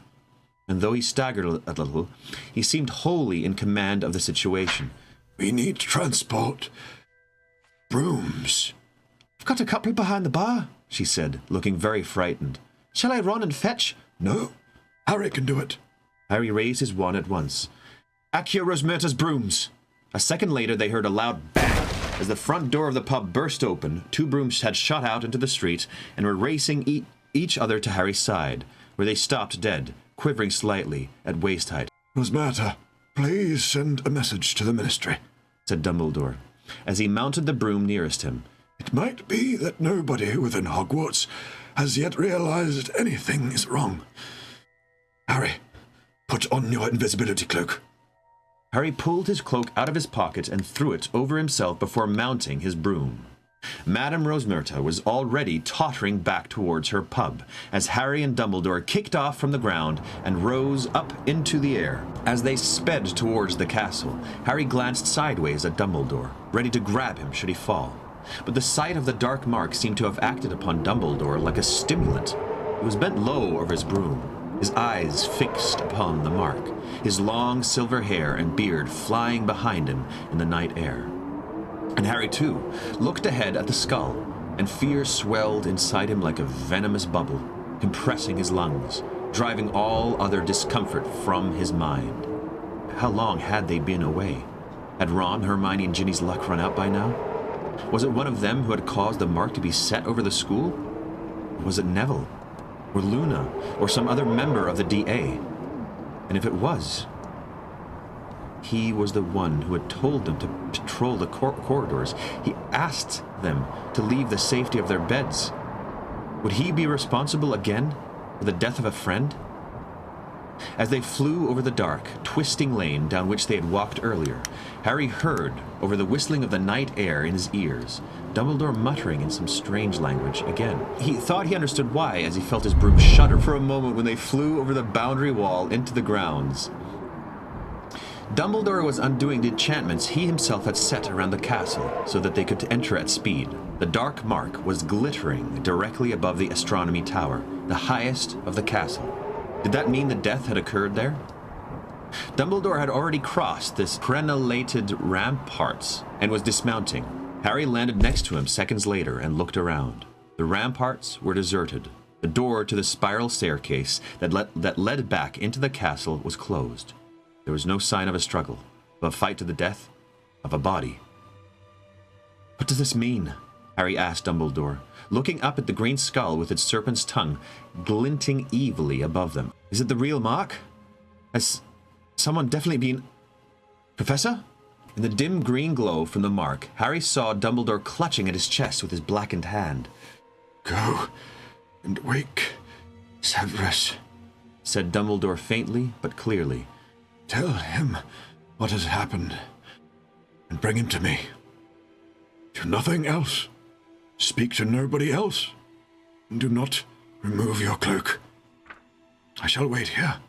But you swore to obey me. Harry, go! Harry hurried over to the door leading to the spiral staircase, but his hand had only just closed upon the iron ring of the door when he heard running footsteps on the other side. He looked round at Dumbledore, who gestured to him to retreat. Harry backed away, drawing his wand as he did so. The door burst open and someone erupted through it and shouted, "Expelliarmus!" Harry's body became instantly rigid and immobile, and he felt himself, fall back against the tower wall, propped like an unsteady statue, unable to move or speak. He could not understand how it happened. Expelliarmus was not a freezing charm. Then, by the light of the mark, he saw Dumbledore's wand flying in an arc over the edge of the ramparts and understood. Dumbledore had wordlessly immobilized Harry, and the second he had taken to perform the spell had cost him the chance of defending himself. Standing against the ramparts, very white in the face, Dumbledore still showed no sign of panic or distress. He merely looked across at his disarmor and said, Good evening, Draco. No! That little weasel! Malfoy stepped forwards, glancing around quickly to check that he and Dumbledore were alone. His eyes fell upon the second broom. Who else is here? A question I might ask you. Or are you acting alone? Harry saw Malfoy's pale eyes shift back to Dumbledore in the greenish glare of the mark. No, he said. I've got backup. There are Death Eaters here in your school tonight. Well, said Dumbledore, as though Malfoy were showing him an ambitious homework project. Very good indeed. You found a way to let them in, did you? Yeah, said Malfoy, who was panting. Right under your nose, and you never realized? Ingenious, said Dumbledore. Yet, forgive me, where are they now? You seem unsupported. They met some of your guard. They're having a fight down below. They won't be long. I came on ahead. I've got a job to do. Well, then, you must get on and do it, my dear boy, said Dumbledore softly. There was silence. Harry stood imprisoned within his own invisible, paralyzed body, staring at the two of them, his ears straining to hear the sound of the Death Eater's distant fight. And in front of him, Draco Malfoy did nothing but stare at Albus Dumbledore, who incredibly smiled. Draco, you are not a killer. How do you know? Said Malfoy at once. He seemed to realize how childish the words had sounded. Harry saw him flush in the mark's greenish light. You don't know what I'm capable of, said Malfoy more forcefully. You don't know what I've done. Oh, yes, I do, said Dumbledore mildly. You almost killed Katie Bell and Ronald Weasley. You have been trying, with increasing desperation, to kill me all year. Forgive me, Draco. They have been feeble attempts. So feeble, to be honest, that I wonder whether your heart has been really in it. It has been in it, said Malfoy vehemently. "I've been working on it all year. And tonight..." Somewhere in the depths of the castle below, Harry heard a muffled yell. Malfoy stiffened and glanced over his shoulder. "Somebody is putting up a good fight," said Dumbledore conversationally. "But you were saying..." "Yes. You have managed to introduce Death Eaters into my school, which, I admit, I thought impossible. How did you do it?" But Malfoy said nothing. He was still listening to whatever was happening below, and seemed almost as paralyzed as Harry was. "Perhaps you ought to get on with the job alone," suggested Dumbledore. "What if your backup has been thwarted by my guard? As you have perhaps realized, there are members of the Order of the Phoenix here tonight, too. And after all, you don't really need help. I have no wand at the moment. I cannot defend myself." Malfoy merely stared at him. "I see," said Dumbledore kindly, when Malfoy neither moved nor spoke. "You are afraid to act until they join you." "I am not afraid," snarled Malfoy, though he still made no move to hurt Dumbledore. "It's you who should be scared." "But why? I don't think you will kill me, Draco. Killing is not nearly as easy as the innocent believe. So tell me, while we wait for your friends, how did you smuggle them in here? It seems to have taken you a long time to work out how to do it." Malfoy looked as though he was fighting down the urge to shout or to vomit. He gulped and took several deep breaths, glaring at Dumbledore, his wand pointing directly at the latter's heart. Then, as though he could not help himself, he said, "I had to mend that broken vanishing cabinet that no one's used for years. The one Montague got lost in last year." "Ah." Dumbledore's sigh was half a groan. He closed his eyes for a moment. "That was clever. There is a pair, I take it?" "The other one's in Borkin and Burke's," said Malfoy, "and they make a kind of passage between them. Montague told me that when he was stuck in the Hogwarts one, he was trapped in limbo, but sometimes he could hear what was going on at school, and sometimes what was going on in the shop, as if the cabinet was travelling between them, but he couldn't make anyone hear him. In the end, he managed to apparate out. Even though he'd never passed his test, he nearly died doing it. Everyone thought it was a really good story, but I was the only one who realized what it meant. Even Borkin didn't know. I was the one who realized there could be a way into Hogwarts through the cabinets if I fixed the broken one." "Very good," murmured Dumbledore. "So, the Death Eaters were able to pass from Borgin and Burke's into the school to help you. A clever plan. Very clever plan. And, as you say, right under my nose." "Yeah," said Malfoy, who bizarrely seemed to draw courage and comfort from Dumbledore's praise. "Yeah, it was." "But there were times," Dumbledore went on, "weren't there, when you were not sure you would succeed in mending the cabinet, and you resorted to crude and badly judged measures, such as sending me a cursed necklace that was bound to reach the wrong hands, poisoning Meade. There was only the slightest chance I might drink." "Yeah, well, you still didn't realize who was behind that stuff, did you?" sneered Malfoy, as Dumbledore slid a little down the ramparts, the strength in his legs apparently fading, and Harry struggling mutely against the enchantment binding him. "As a matter of fact, I did," said Dumbledore. "I was sure it was you." Harry was telling him the whole time about this. What the heck? "Why didn't you stop me then?" Malfoy demanded. "I tried, Draco. Professor Snape has been keeping watch over you on my orders." "He hasn't been doing your orders. He promised my mother." "Of course, that is what he would tell you, Draco. But He's a double agent, you stupid old man. He isn't working for you. You just think he is. We must agree to differ on that, Draco. It seems to happen that I trust Professor Snape. Well, you're losing your grip then, sneered Malfoy. He's been offering me plenty of help, wanting all the glory for himself, wanting a bit of the action. What are you doing? Did you do the necklace? That was stupid. It could have blown everything. But I haven't told him what I've been doing in the room of requirement.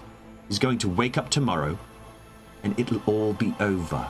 And he won't be the Dark Lord's favorite anymore. He'll be nothing compared to me. Nothing! Very gratifying. We all like appreciation for our own hard work, of course. But you must have had an accomplice, all the same. Someone in Hogsmeade.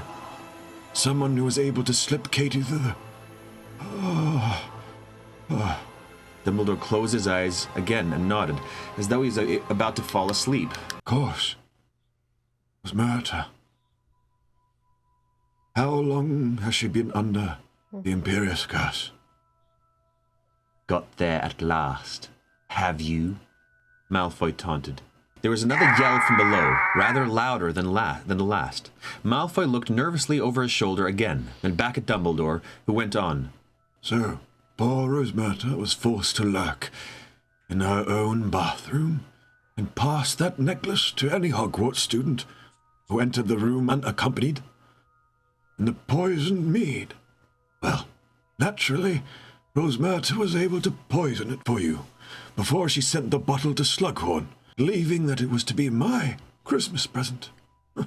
Yes, very neat. Very neat. Poor Mr. Filch would not, of course, think to check a bottle of Rosemerta's. Tell me, how have you been communicating with Rosemerta? I thought we all had methods of communication in and out of school monitored. Enchanted coins, said Malfoy, as though he was compelled to keep talking, though his wand was shaking badly. I had one, and she had the other, and I could send her messages. Isn't that the secret method of communication the group that called themselves Dumbledore's Army used last year? Asked Dumbledore.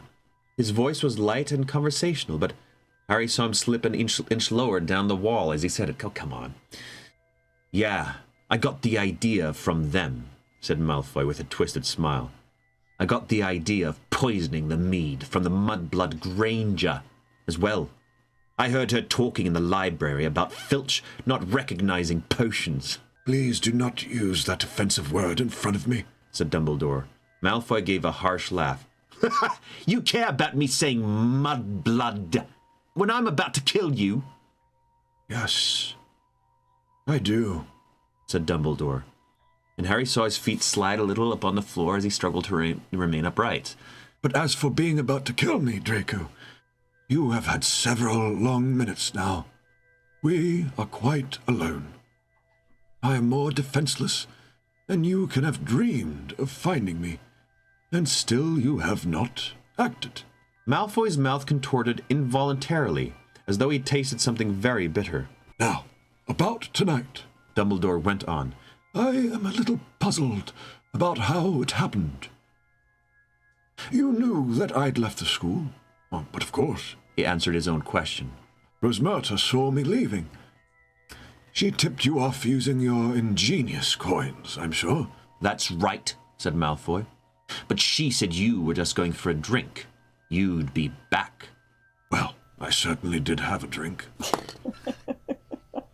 He's always joking. I certainly did have a drink. Well, I certainly did have a drink. And I came back, after a fashion, mumbled Dumbledore. So, you decided to spring a trap for me. We decided to put the dark mark over the tower and get you to hurry up here to see who'd been killed, said Malfoy. And it worked. Well, yes. And no, said Dumbledore. But am I to take it, then, that nobody has been murdered? Someone's dead, said Malfoy, and his voice seemed to go up an octave as he said it.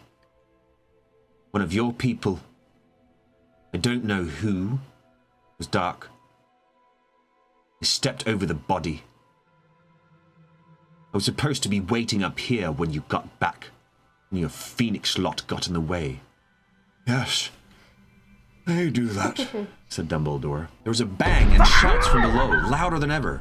It sounded as though people were fighting on the actual spiral staircase that led to where Dumbledore, Malfoy, and Harry stood, and Harry's heart thundered unheard in his invisible chest. Someone was dead. Malfoy had stepped over the body, but who was it? There is little time, one way or another, said Dumbledore. So, let us discuss your options, Draco. My options, said Malfoy loudly. I'm standing here with a wand. I'm about to kill you. My dear boy, let us have no more pretense about that. If you are going to kill me, you would have done it when you first disarmed me. You would have not stopped for this pleasant chat about ways and means. I haven't got any options, said Malfoy, and he was suddenly as white as Dumbledore. I've got to do it. He'll kill me. He'll kill my whole family. I appreciate the difficulty of your position, said Dumbledore. Why else do you think I've not confronted you before now? Because I knew that you would have been murdered if Lord Voldemort realized that I suspected you. Malfoy winced at the sound of his name. I did not dare speak to you of the mission with which I knew you had been entrusted, in case he used legitimacy against you, continued Dumbledore. But now, at last, we can speak plainly to each other. No harm has been done. You have hurt nobody, though you are very lucky that your unintentional victim survived. I can help you, Draco. No, you can't, said Malfoy, his wand hand shaking very badly indeed. Nobody can. He told me to do it, or he'll kill me. I've got no choice. Come over to the right side, Draco, and we can hide you more completely than you can possibly imagine. What is more, I can send members of the Order to your mother tonight to hide her likewise. Your father is safe at the moment in Azkaban. When the time comes, we can protect him too. Come over to the right side, Draco.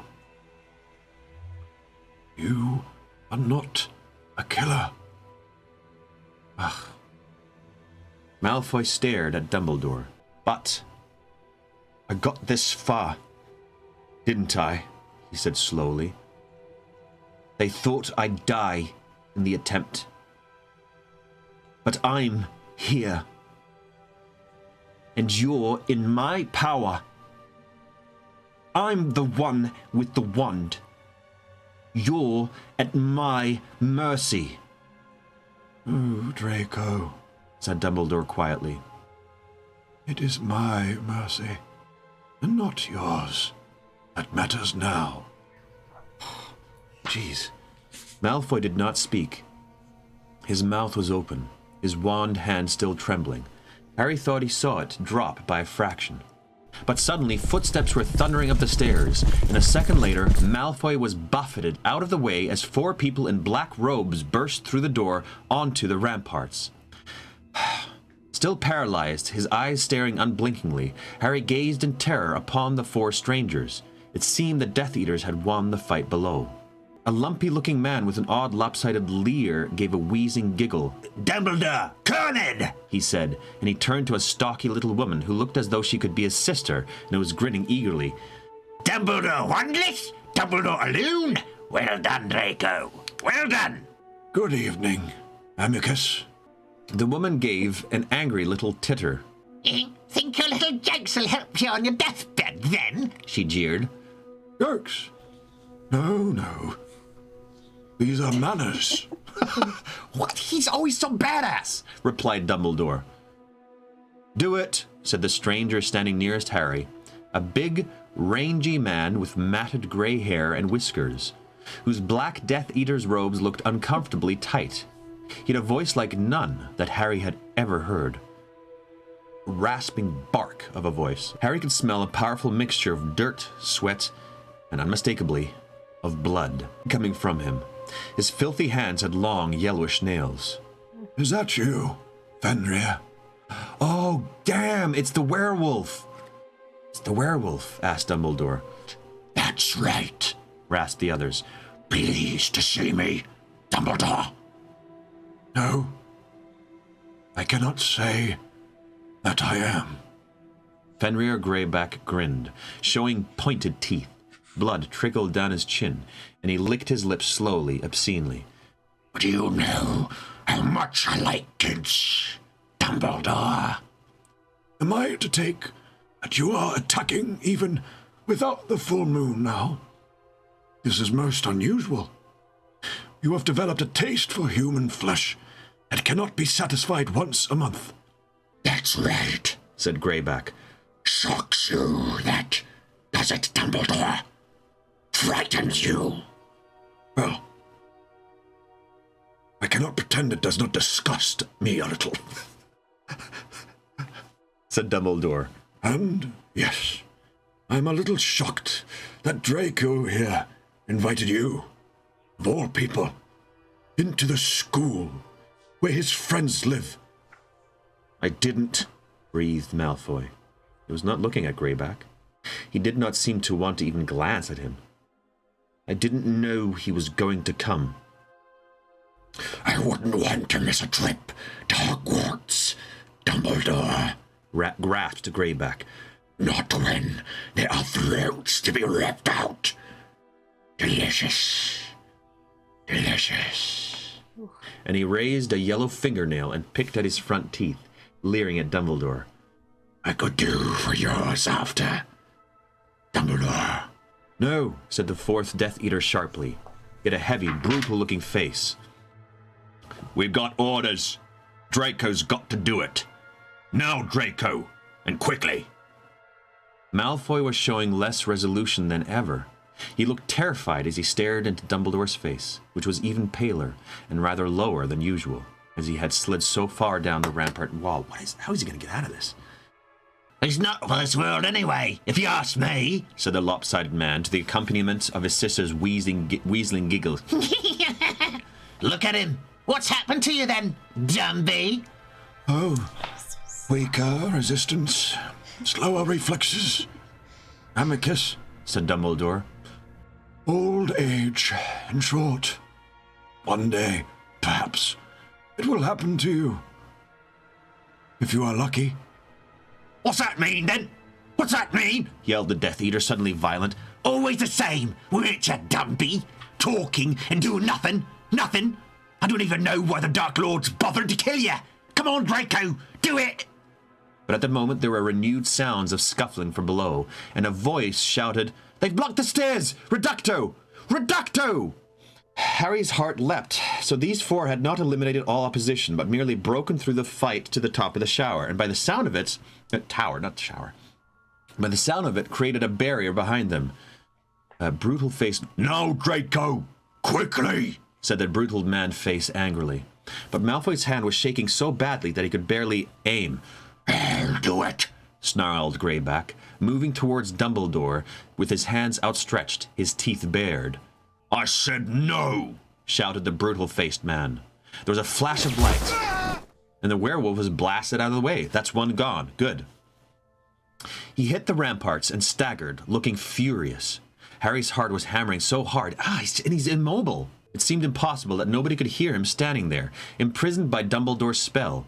If he could only move, he could aim a curse from under the cloak. "Draco, do it, or stand aside so one of us," screeched the woman.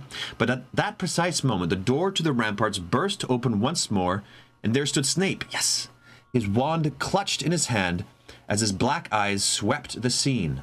From Dumbledore slumped against the wall to the four Death Eaters, including the enraged werewolf and Malfoy. "We've got a problem, Snape," said the lumpy Amicus, whose eyes and wand were fixed alike upon Dumbledore. "The boy doesn't seem able." But somebody else had spoken Snape's name, quite softly. Severus. The sound frightened Harry beyond anything he had experienced all evening. For the first time, Dumbledore was pleading. Snape said nothing, but walked forwards and pushed Malfoy roughly out of the way. The 3 Death Eaters fell back without a word. Even the werewolf seemed cowed. Snape gazed for a moment at Dumbledore, and there was revulsion and hatred etched in the harsh lines of his face. Severus. Please. Snape raised his wand and pointed it directly at Dumbledore.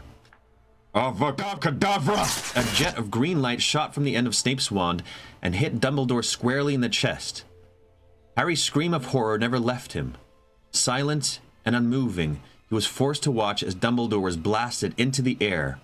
For a split second, he seemed to hang suspended beneath a shining skull, and then he fell slowly backwards, like a great rag doll, over the battlements and out of sight.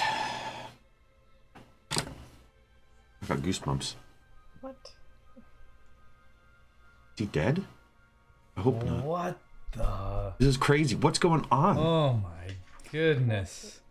What the heck? I'm reading the next chapter. We can't read the next chapter yet. We need to have a small little side discussion on this. And it's too slow. I can't take it. I know, I'm The sorry. suspense. What the heck? Man, I thought that Snape was on the good side. He sucks. I know, same. Or could it be a fake And thing? Dumbledore wanted him. It can't be fake. He said the words. Is he Can in it the be air? fake? He's flying through the air right now? There's And no defense to an Avada Kedavra, right? But could it be a fake thing? I don't know. No, it can't be fake, right? He said the words. He did the thing. Yeah, but Why did he He freeze had his Harry fingers too? crossed behind his back. Psych. I still want to believe that, but Well, what I don't get is that Harry saw the hatred etched in the harsh lines of his face. yeah. Like, I don't think Snape's that good of an actor. It feels like, well, maybe he is. He's been suppressing it until now, and now he's letting it out. Why did Dumbledore freeze Harry? I know. He don't wanted understand this that. to all go down like this. That's what I'm saying. He could Yeah, have it's weird. defended him. Yeah. He wanted, but I think Dumbledore knows Draco would have killed Harry. That's what I'm thinking. And Dumbledore wanted Harry to live. And Dumbledore didn't think Draco would kill him. And he was right. Obviously, Draco couldn't do it. But then that must have put some doubt into him about Into who? Snape. That's why he froze him. Otherwise, he would have let him go get Snape. Oh, true. Because if he didn't freeze Harry, Harry would have gotten Snape. Mm-hmm. And only Snape, telling nobody else. Which maybe would have mess- led to the same thing anyway. But like, He would have killed Harry and him. so Snape. then Dumbledore had to make a little adjustment when Draco jumped in and he knew something's wrong. I've got to save Harry. He's got the invisibility cloak on, freezes Harry, and he made all this in like a split second. I kept questioning, like, was it really Dumbledore that froze him? Do you think someone else could have? Who was there? No one. I don't know. I mean, nobody we know of, but could be another invisibility But what's her cloak name or was something. right. Who? Trelawney. But Again. now you can say it. What did she yeah, say? what did she say? She literally said there will be horror or something in this tower. In the lightning struck tower. And The then tarot card was a lightning struck tower. Which every time means- she took it out, it was going to be horror that was going to happen there. Wait, and but what's- Dumbledore said, put it away. I don't want to see it or something like that. Like he already kind of knew, which also gives some credibility to Trelawney. We've been saying she's terrible at everything, but if she's been doing this, she's at least been getting these cards right.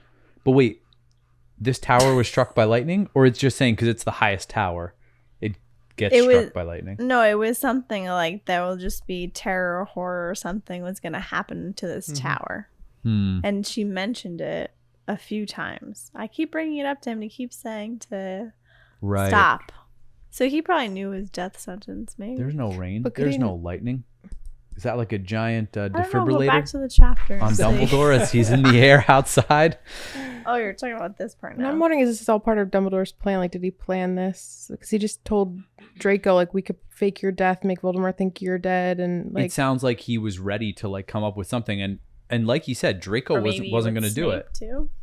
Yeah, like with Snape in on it, like. But even I don't Draco know. didn't want Fenrir, Greyback to come in. So it got away from whatever Draco Right. wanted. So whatever Dumbledore expected, it feels like it got away from him too. Mm-hmm. Yeah, could be. I don't know. But Okay, I'm either ready. way, Harry's more important than Dumbledore. Dumbledore And made he said that call. multiple times too. I feel like. In Yep, the- he Wait, said what? that. Like he said that in What the did he lake that Harry's more important than Dumbledore. Oh, yeah. He said it multiple times. With the yeah. can't give your blood, Mhm. don't touch the water, all the stuff. Mhm. So now it feels like Dumbledore made that call and made it clear, like, I don't know if we're both getting out of this, but Harry, you're gonna stay over there. You're gonna be invisible. You're gonna survive this. That's it. Although, come to think of it, how's Harry gonna get out of it now? But what the heck? He hasn't taught. Well, yeah. does Tonks. that- Tonks is gonna save him again. Yeah, but does the curse go away? Is he not frozen anymore? If Dumbledore really Said it is to dead? fade after an hour. Let's hope. Or He can do a million things all at once. Well, not a million. He can do a couple very important things for Harry, and that's it. He wanted to keep Draco distracted. for what? I don't know, but maybe He could have literally been like, and Drake could have been like, okay, yeah, let's go. And then he could have faked Draco's death. And then maybe he always knew this was going to happen, and he wanted to, like, his plan for Voldemort was to win over the Malfoys. Like, what if they have another, or access to another Horcrux? And this was part of his, like, plan to win them over because that was necessary, and he knew that he could have. I'm ready. Let's just go. I just know. Yeah, we're read gonna you have a guys- whole pod yeah. about Hold on. this. I Oh, want to read you guys goodness. one thing really quick. I just have to find it in my notes. How long is this one? This one's the shortest. Yeah. Oh my. I like It's, Oh, it's my. 12 it's pages. so slow that I'm reading ahead. I can't- Okay. Yeah, I- well, I it can't tells you find this- everything you need to know in the title. I am going to tell you guys this more. I'll read this more and when we actually do the analysis, but this was predicted in one moment that you guys missed. Whoa. And you were so close. There was 13 at a table the first time she mentioned it. What the? And Dumbledore was the first one to get up. I want you to think through this. Oh no. It I mentions don't even bother. all with these this. people at the table, and it also mentions Scabbers is there with them. There are 13 at this table. Trelawney walks into the room.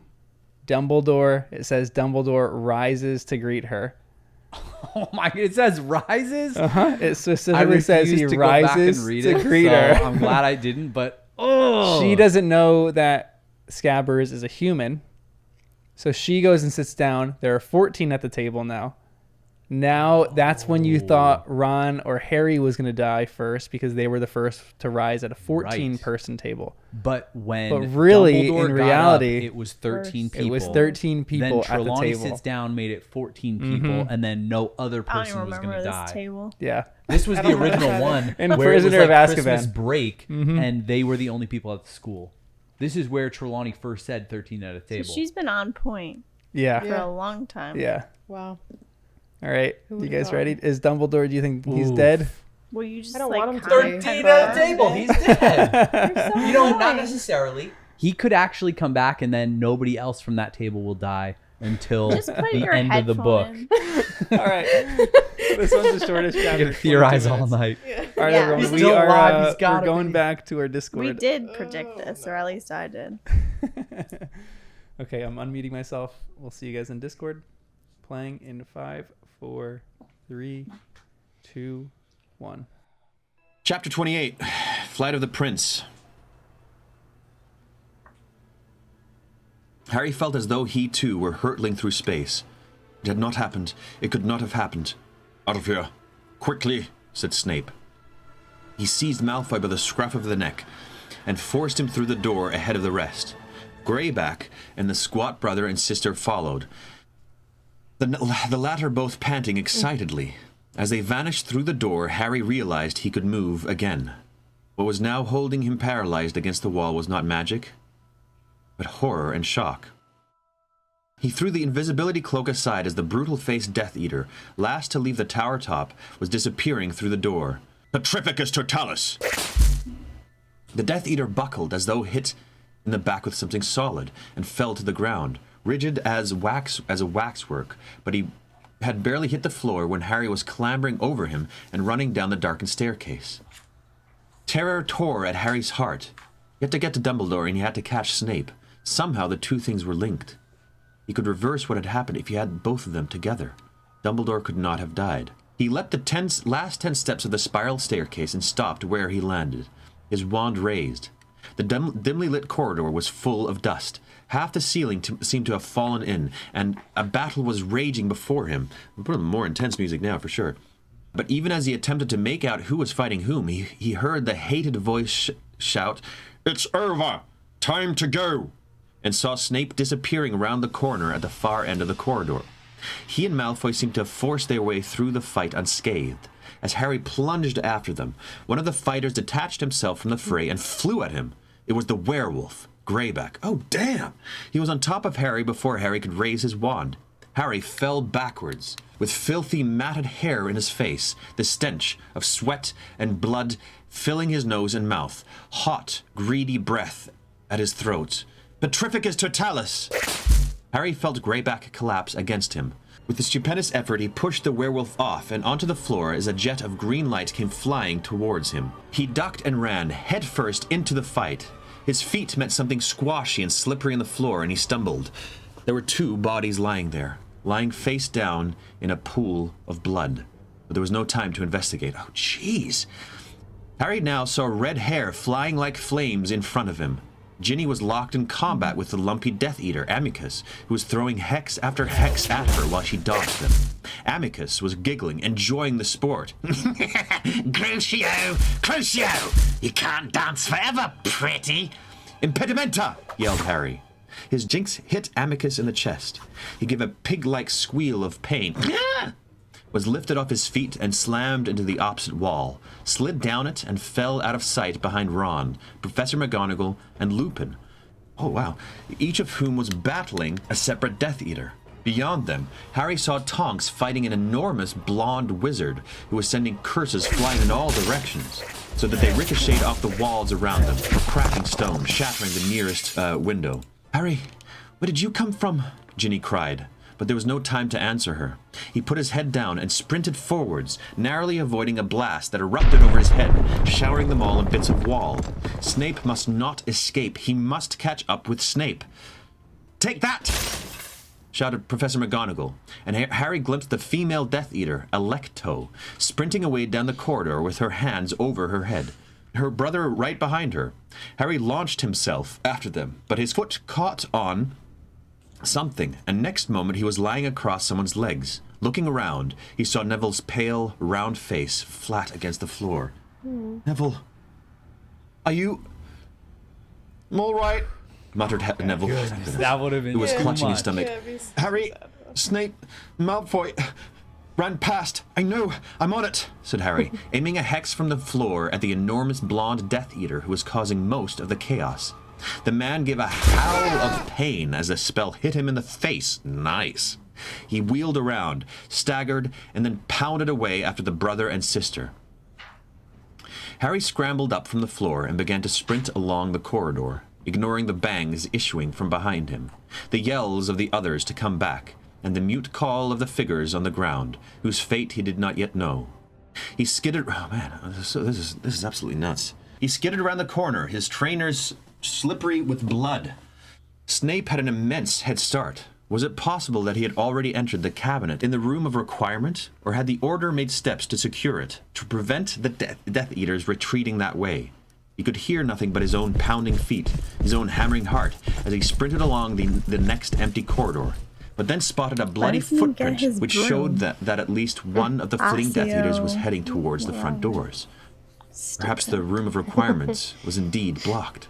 He skidded around another corner, and a curse flew past him. He dived behind a suit of armor, which exploded. He saw the brother and sister Death Eaters running down the marble staircase ahead and aimed jinxes at them, but merely hit several bewigged witches in a portrait on the landing, who ran screeching into neighboring paintings.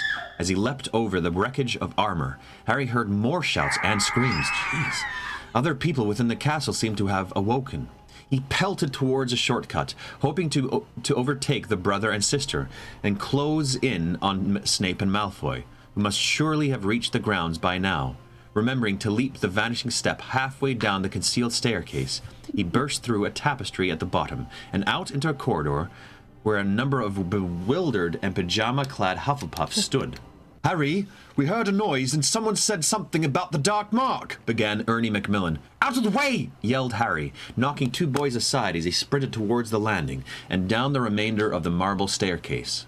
The oak front doors had been blasted open. There were smears of blood on the flagstones, and several terrified students stood huddled against the walls, one or two still cowering with their arms over their faces. The giant Gryffindor hourglass had been hit by a curse, and the rubies within were still falling, the loud rattle onto the flagstones below.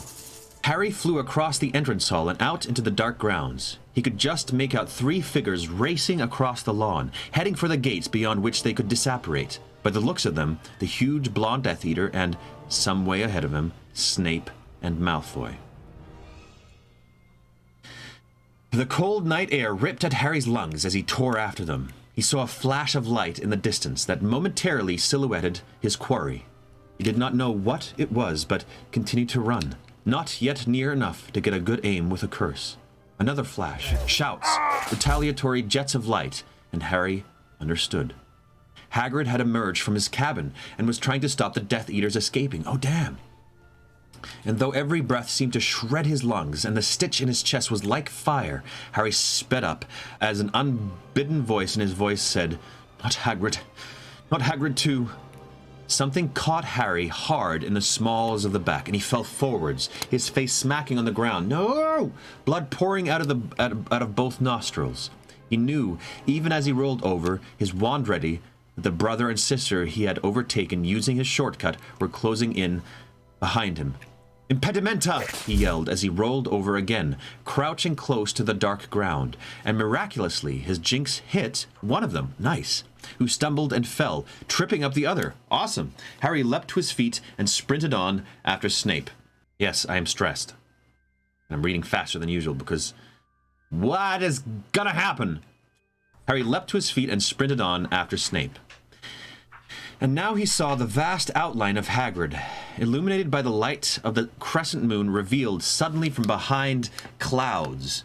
The blonde Death Eater was aiming curse after curse at the gamekeeper, but Hagrid's immense strength and the toughened skin he had inherited from his giantess mother seemed to be protecting him. But Snape and Malfoy, however, were still running. They would soon be beyond the gates, able to disapparate. Harry tore past Hagrid, and his opponent took aim at Snape's back and yelled, "Stupefy!" He missed. The jet of red light soared past Snape's head. Snape shouted, "Run, Draco!" And he turned. 20 yards apart, he and Harry looked at each other before raising their wands simultaneously. "Crew!" But Snape parried the curse. Oh, that's Harry. Knocking Harry backwards off his feet before he could complete it.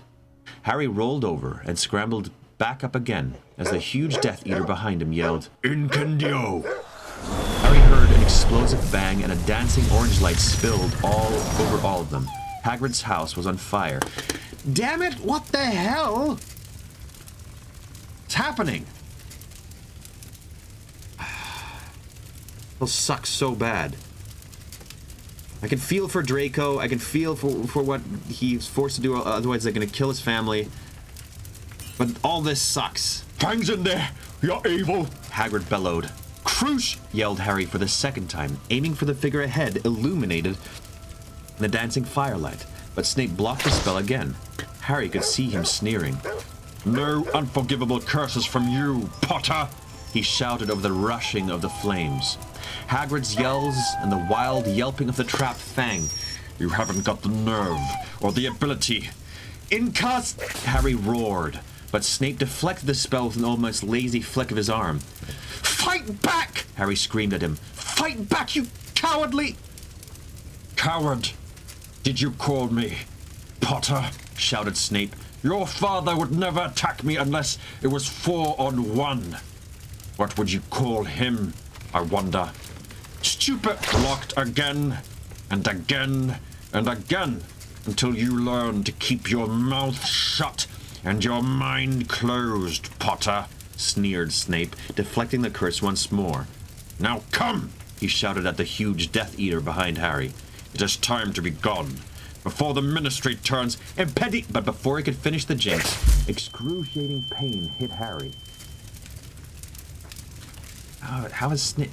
So Snape was really this damn evil the whole time? Damn, I thought he had like a... Well, Dumbledore trusted him. Damn it. He keeled over in the grass. Someone was screaming. He would surely die of this agony. Snape was going to torture him to death, or madness. No! Roared Snape's voice. The pain stopped as suddenly as it had started. Harry lay curled on the dark grass, clutching his wand and panting. Somewhere above him, Snape was shouting, Have you forgotten our orders? Potter belongs to the Dark Lord. We are to leave him. Go! Go! And Harry felt the ground shudder under his face as the brother and sister and the enormous Death Eater obeyed, running towards the gates. Harry uttered an inarticulate yell of rage. In that instant, he cared not whether he lived or died. Pushing himself to his feet again, he staggered blindly towards Snape, the man he now hated as much as he hated Voldemort himself. Sectum! Snape flicked his wand, and the curse was repelled yet again. But Harry was mere feet away now, and he could see Snape's face clearly at last. He was no longer sneering or jeering. The blazing flames showed a face full of rage. Mustering all his powers of concentration, Harry thought, Levy! No, Potter! Screamed Snape. There was a loud bang, and Harry was soaring backwards, hitting the ground hard again, and this time his wand flew out of his hand. You could hear Hagrid yelling and Fang howling as Snape closed in and looked down on him where he lay, wandless and defenseless as Dumbledore had been. Snape's pale face, illuminated by the flaming cavern, was suffused with hatred just as it had been before he had cursed Dumbledore. You dare use my own spells against me, Potter. It was I who invented them.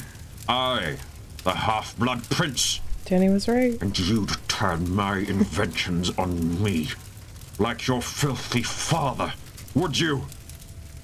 I don't think so. No! Harry had dived for his wand. Snape shot a hex at it, and it flew feet away into the darkness and out of sight. Kill me, then, panted Harry, who felt no fear at all, but only rage and contempt. Kill me, like you killed him! You coward! Don't! Screamed Snape, and his face was suddenly demented, inhuman, as though he was in as much pain as the yelping, howling dog stuck in the burning house behind him. Call me coward! And he slashed at the air. Harry felt a white-hot, whip-like something hit him across the face, and was slammed backwards into the ground. Spots of light burst in front of his eyes, and for a moment all the breath seemed to have gone from his body. Then he heard a rush of wings above him, and something enormous obscured the stars. Buckbeak, nice, had flown at Snape, who staggered backwards as the razor-sharp claws slashed at him. Oh, damn, good. And as Harry raised himself into a sitting position, his head still swimming from its last contact with the ground, he saw Snape running as hard as he could, the enormous beast flapping behind him and screeching as Harry had never heard him screech.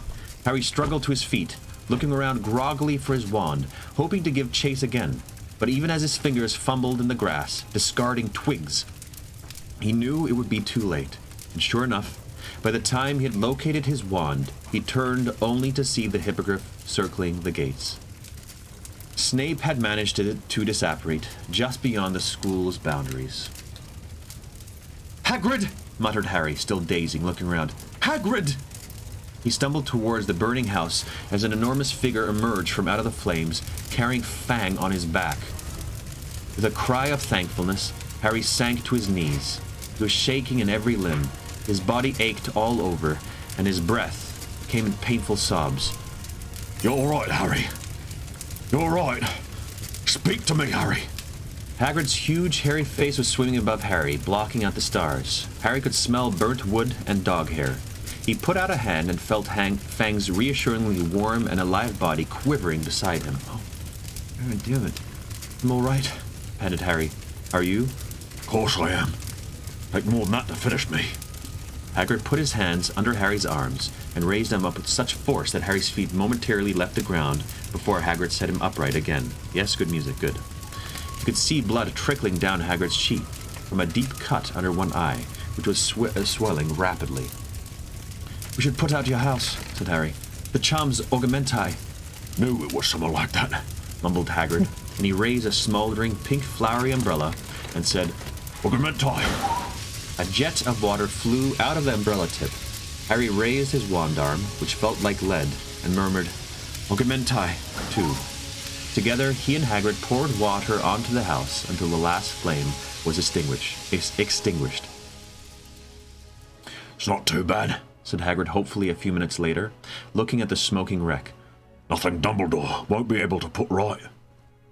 Harry felt a searing pain in his stomach at the sound of the name. In the silence, in the stillness, horror rose inside him. Hagrid. I was binding up a couple of boat trucker legs when I heard him coming, said Hagrid sadly, still staring at his wrecked cabin. They'll have been burnt to twigs. Oh, poor little things. Hagrid. Well, what happened, Harry? I just saw them Death Eaters run down from the castle. But what the ruddy hell was Snape doing with them? Where's he gone? Was he chasing them? Harry cleared his throat. It was dry from panic and the smoke. Hagrid. He killed... Killed? Said Hagrid loudly, staring down at Harry. Snape killed? What are you on about, Harry? Dumbledore, said Harry. Snape killed Dumbledore. Hagrid simply looked at him. The little of his face that could be seen completely blank, uncomprehending. Dumbledore, what? Harry? He's dead. Snape killed him. Don't say that, said Hagrid roughly. Snape killed Dumbledore? Don't be stupid, Harry. What's made you say that? I saw it happen. You couldn't have. I saw it, Hagrid. Hagrid shook his head. His expression was disbelieving but sympathetic, and Harry knew that Hagrid thought he had sustained a blow to the head, that he was confused, perhaps by the after effects of a jinx. What must have happened was Dumbledore must have told Snape to go with them Death Eaters, Hagrid said confidently. I suppose he's got to keep his cover. Look, let's get you back up to school. Come on, Harry. Oh, he just doesn't believe it. And I don't know if I do either. Maybe he's still alive. We only see someone fall, right?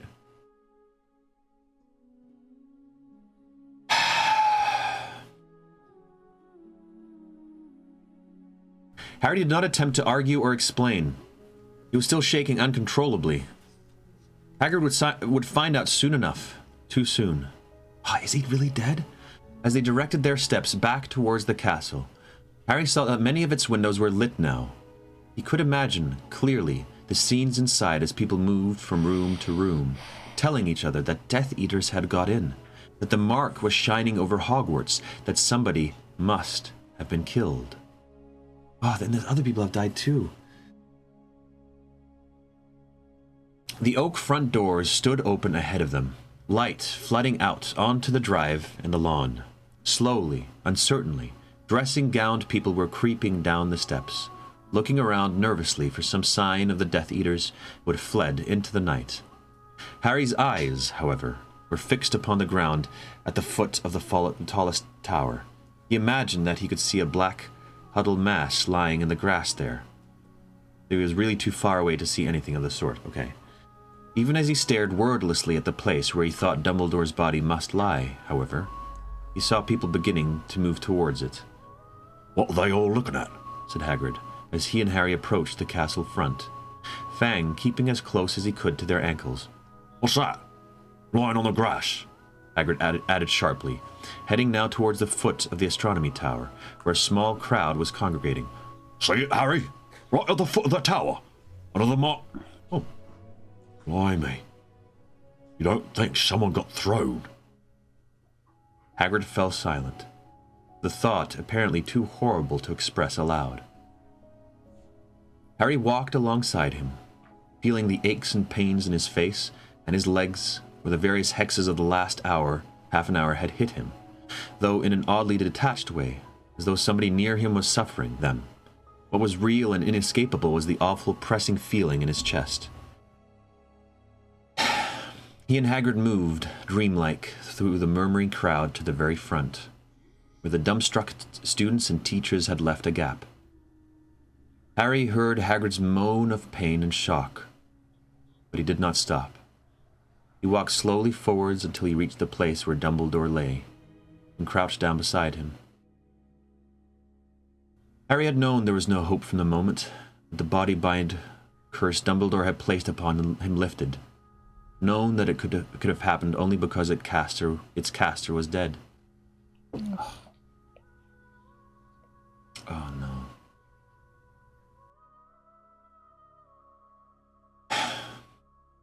But there was still no preparation for seeing him there, spread-eagled, broken. The greatest wizard Harry had ever, or would ever, meet. Ah, damn it! Dumbledore's eyes were closed, but for the strange angle of his arms and legs, he might have been sleeping. Harry reached out, straightened the half-moon spectacles upon the crooked nose, and wiped a trickle of blood from the mouth with his own sleeve. And he gazed down at the wise old face and tried to absorb the enormous and incomprehensible truth that never again would Dumbledore speak to him. Never again could he help.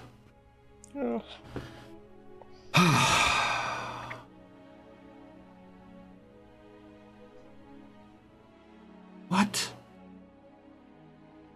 This is awful. This is crazy.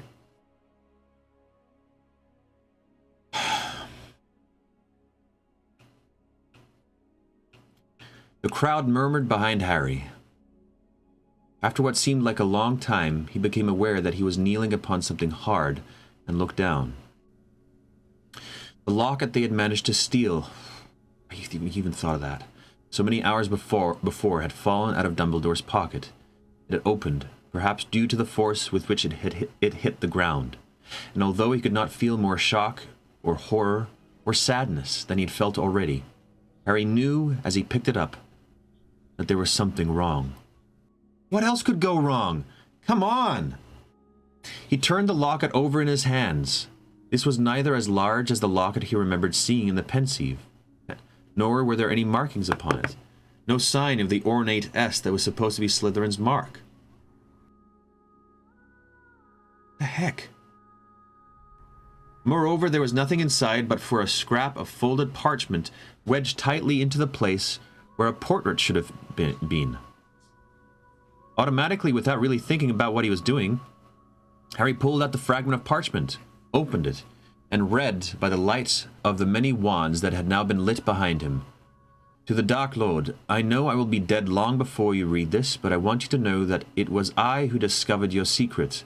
I have stolen the real Horcrux and intended to destroy it as soon as I can. I face death in the hope that when you meet your match, you will be mortal once more. R.A.B. Harry neither knew nor cared what the message meant. Only one thing mattered. This was not a Horcrux. Dumbledore had weakened himself by drinking that terrible potion for nothing. Harry crumpled the parchment in his hand.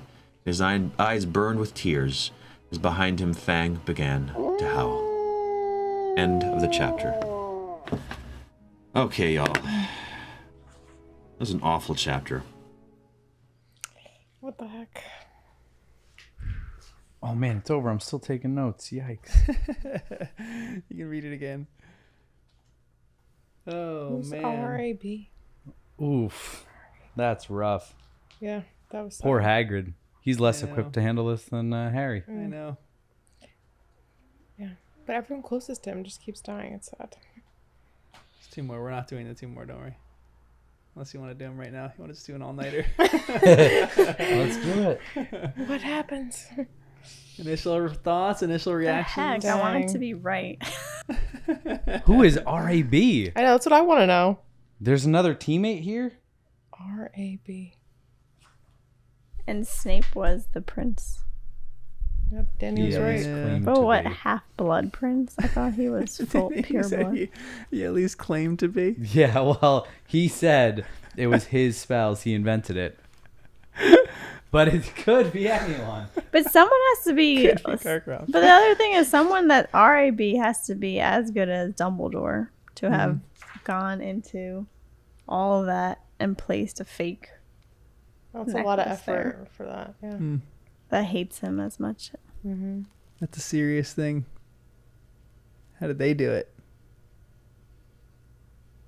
I don't know, don't but I'm know. glad there's someone out there. 'Cause it makes R.A.B. it- Like, who the heck? Dang. I don't think we met anyone, but you have your character thing. But we're not doing that now. Yeah, I'll do it. Look for the initials R.A.B. and tell later us. when I'm about to go to Yeah. sleep. Look at my character list. What do you guys think of these chapters? That sucks that Dumbledore died for nothing, too. I It know. seems For nothing. like. I know. That's really sad. I know. But Snape did it. What the heck? So Snape wasn't going to heal him either, so he was dead anyway by drinking the potion. Mm-hmm. But why was Dumbledore so adamant to find Snape? But why did he trust him? Mm-hmm. That's what I'm So saying. Like, annoying. why was he so adamant? I'm like, I need Snape. I need Snape. Because he kept thinking he was a double agent for him. It's Dumbledore's greatest weakness is over trust in certain people. And it was a potion that did him in, or at least weakened him. Otherwise, he would have been able to handle all this, obviously. So do you think like Snape helped Voldemort set the potion up in that little Oof, thing? I wasn't even thinking about that, but that could be Oh. true. But either way, from Dumbledore's perspective, he's saying Snape is better at potions than Slughorn, and he needs Snape. That's what I read that as. Yeah. But why would Snape help him this whole time? It just doesn't. Ugh, it doesn't make any Yeah, sense. I know. I was still I'm just like, hopeful why- that he was like faking it.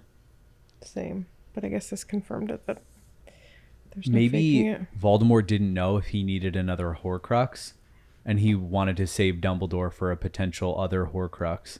And then Snape was waiting around for that to Interesting. do some kind of thing like, all right, well, the 7th one, let's wait and see. All right, Dumbledore's got to be the one. I need to get this thing first so that I can then, make this the death for that Horcrux.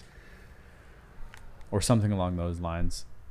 But wouldn't Voldemort have to kill him for it to... Well, yeah, and then when I assume Voldemort found another way to make a Horcrux or do whatever, and then said, all right, do it. Draco, go in there. Take care of him. We've got another method now. For now, we'll raise our glasses to That's Dumbledore. the only reason why. To 'Cause- Dumbledore. Dumbledore?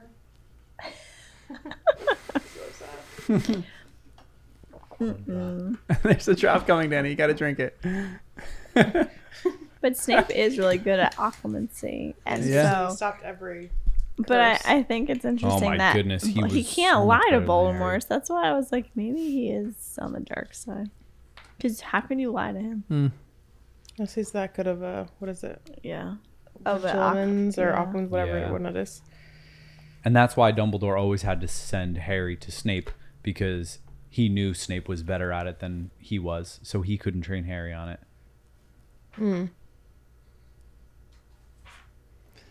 Good chapters, right?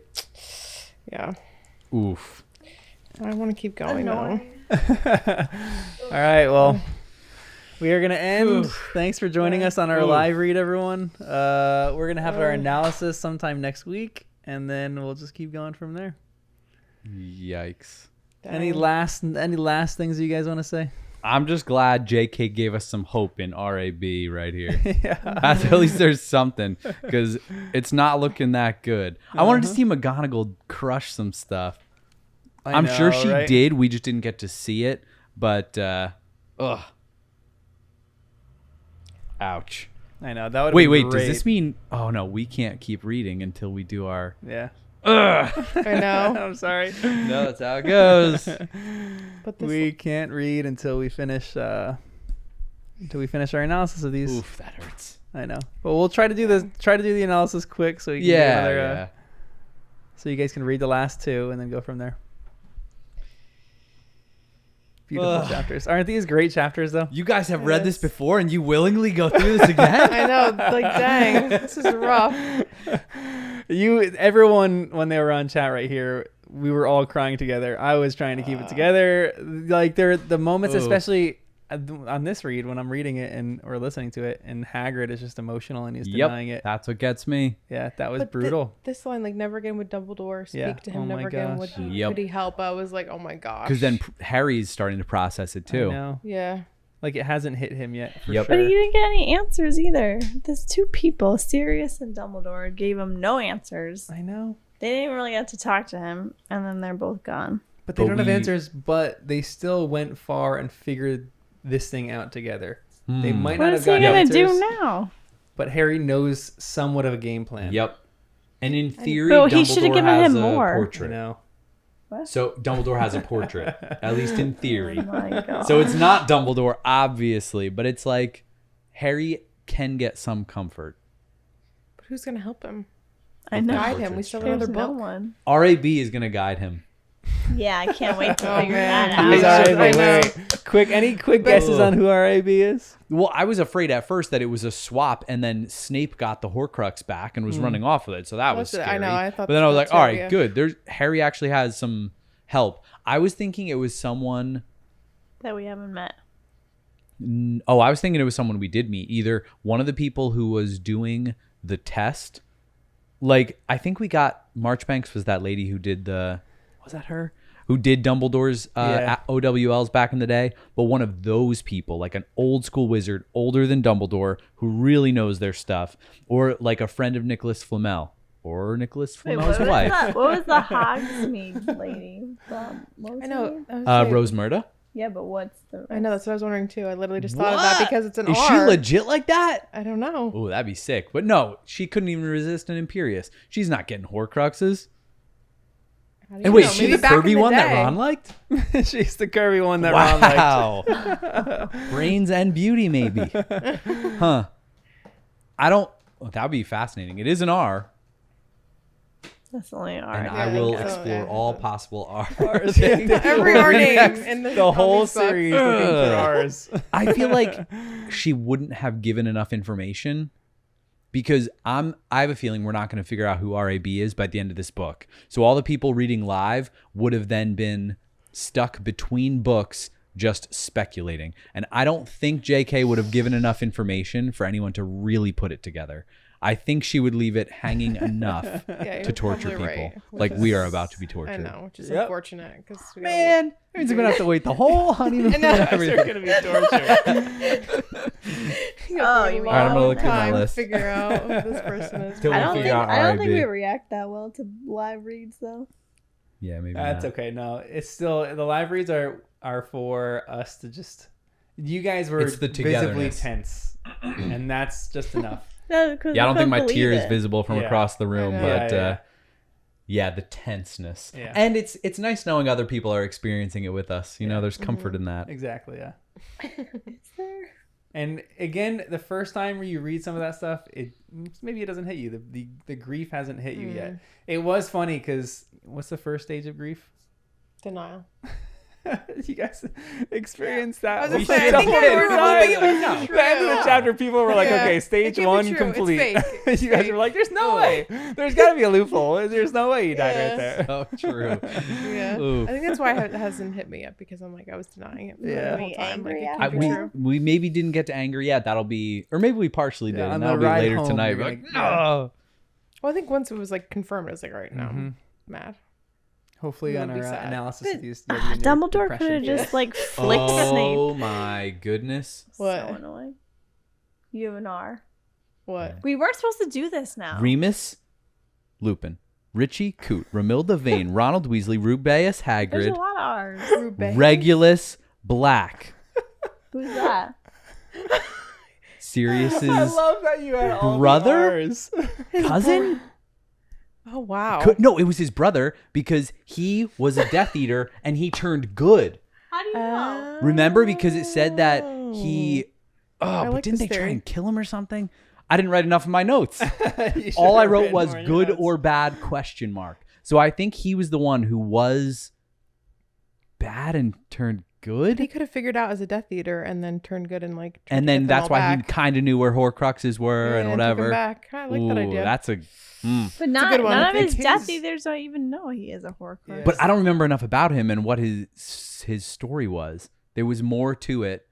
It hinted at stuff, but he's the only person on my list that could be an RB that I know of. He is suspect number 1. Yeah. I love it. That list is long. Bad turned good is what I wrote. Not bad or And good. that would Bad track turned good with the question mark. storyline, like that whole idea. It might be against my Friends rules of to go back Voldemort and read figures it out, turns good. Do you write what page they're on? No, that's only in the history of wizards that I write the page numbers for Do reference. you write what book you were introduced to them? No, sometimes I do, like much, guys. because Okay. especially if I it's love age, this like loves one Dad. of I these don't know if you dudes, couldn't tell. Coot. I wrote that he was a Quidditch, a 4th year Gryffindor, at the beginning of book 6, just Okay. for aging, But so that I make feel sure like I know. then no one's going to school. There's no Hogwarts after this. Yeah. I know who's gonna lead Hogwarts. Yeah, That is a great question. Who's going to lead Hogwarts? It, McGonagall. it would have to be McGonagall, or the Yeah. Ministry sends someone. Oh no! Let's have them not do that, please. Wait, what's the turn out guy well. that took over for Fudd? What's his name? Scrimgeour. Mm-hmm. But he's too busy. Yeah. Oof, fudge. Oh no, that'd be terrible. That would be bad. Yikes. That would be real I don't like that bad. idea. But how? Alright. Why wouldn't even? Yeah. Nope. We'll theorize when we do our analysis. So much guys. theorizing. Forget. There's so much good stuff here. Wait, I wonder if Kristen was watching. She was for some of it. I think she's probably nice, in bed nice. now, but Oof, hope she's feeling she was better, for some of it. but, I know. Kristen, feel better if you're watching. We miss you.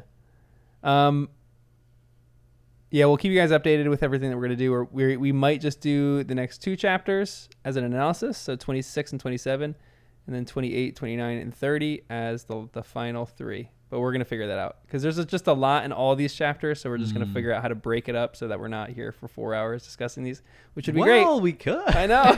Sorry. On a Saturday morning, maybe. I mean, Sounds great. all right. Anyway, that was really fun. I cannot tell you how many people really enjoyed that. That was Ooh. fantastic. We're gonna do a live read every single chapter of Deathly Hallows. No, I'm just kidding. But maybe That would be cool. All right. Thank you so much for joining, guys. That was really fun. And then thank you, Stacy Sargent, for giving $10. Whoa, Our Stacy. first Stacy Sargent. Stacy. Husband and wife? I want more answers about Spouses? ancient magic, and now I'm not going to get it. Jen is actually mad. She's going through the next phase right now, which is anger. Anger. It's happening now. Wait. What do you mean you're not going to get it? Yeah. You want to read the next 2 chapters? Wait, what? You want to read the Ancient next 2 magic. chapters? Why do you say Are you you're not talking? gonna get it? Wait, You what do thought mean, you were huh? going to get more answers about ancient magic in these chapters. Well, Dumbledore knows everything. Oh And yeah, now- he's Oh, now He he's He a knows goner. the Yeah. future and everything, and that's what I mean. Not Maybe that he I'm needs not to have like a biography or like a memoir written about him that we figured it all out. He better have pensived all everything. Are you just gonna take that? Maybe? Pensived. A memoir. I know. That's a good idea. What the heck? And So why good, would he you might have drink a even potion? thought of it. So stupid. I don't like it. And what was he imagining? Maybe he saw it all happening. Nah, he wouldn't have reacted that way when he drank. It was my decision. It was. No, it was. They did go after him, so it doesn't matter. It was. That couldn't have been. Well, it's just weird that he. Well, maybe that's why he could stay so calm, because he was feeling that when he was drinking the potion, so he already knew what to expect when he experienced it in real life. And that's how he. I knew to think he freeze already Harry. knew that was gonna happen, but he just didn't know what Severus Snape was gonna do. Hmm. That's what's sad. I hope he gave Harry enough information. All right, we could keep going all night. I know we really I could. know. All right, thank you again for joining. Thanks, that was guys. way too fun. I'm gonna It's just try to splice all these way together, past then I'll send it on the bedtime. Discord. But anyway, guys, some of you guys stayed up till 5 a.m. to watch this. You guys are the so best. Wow, true. Thank you for dedicated. Europeans and Oh, anywhere else in yeah. the They're world. awesome. You guys are seriously the best. Really pushed that back. All right, everyone, have a great night. We will talk to you guys. They're the best. We'll figure out when we're gonna do the analysis, but we'll let you guys know on Reddit and all that kind of stuff. So, have a good night.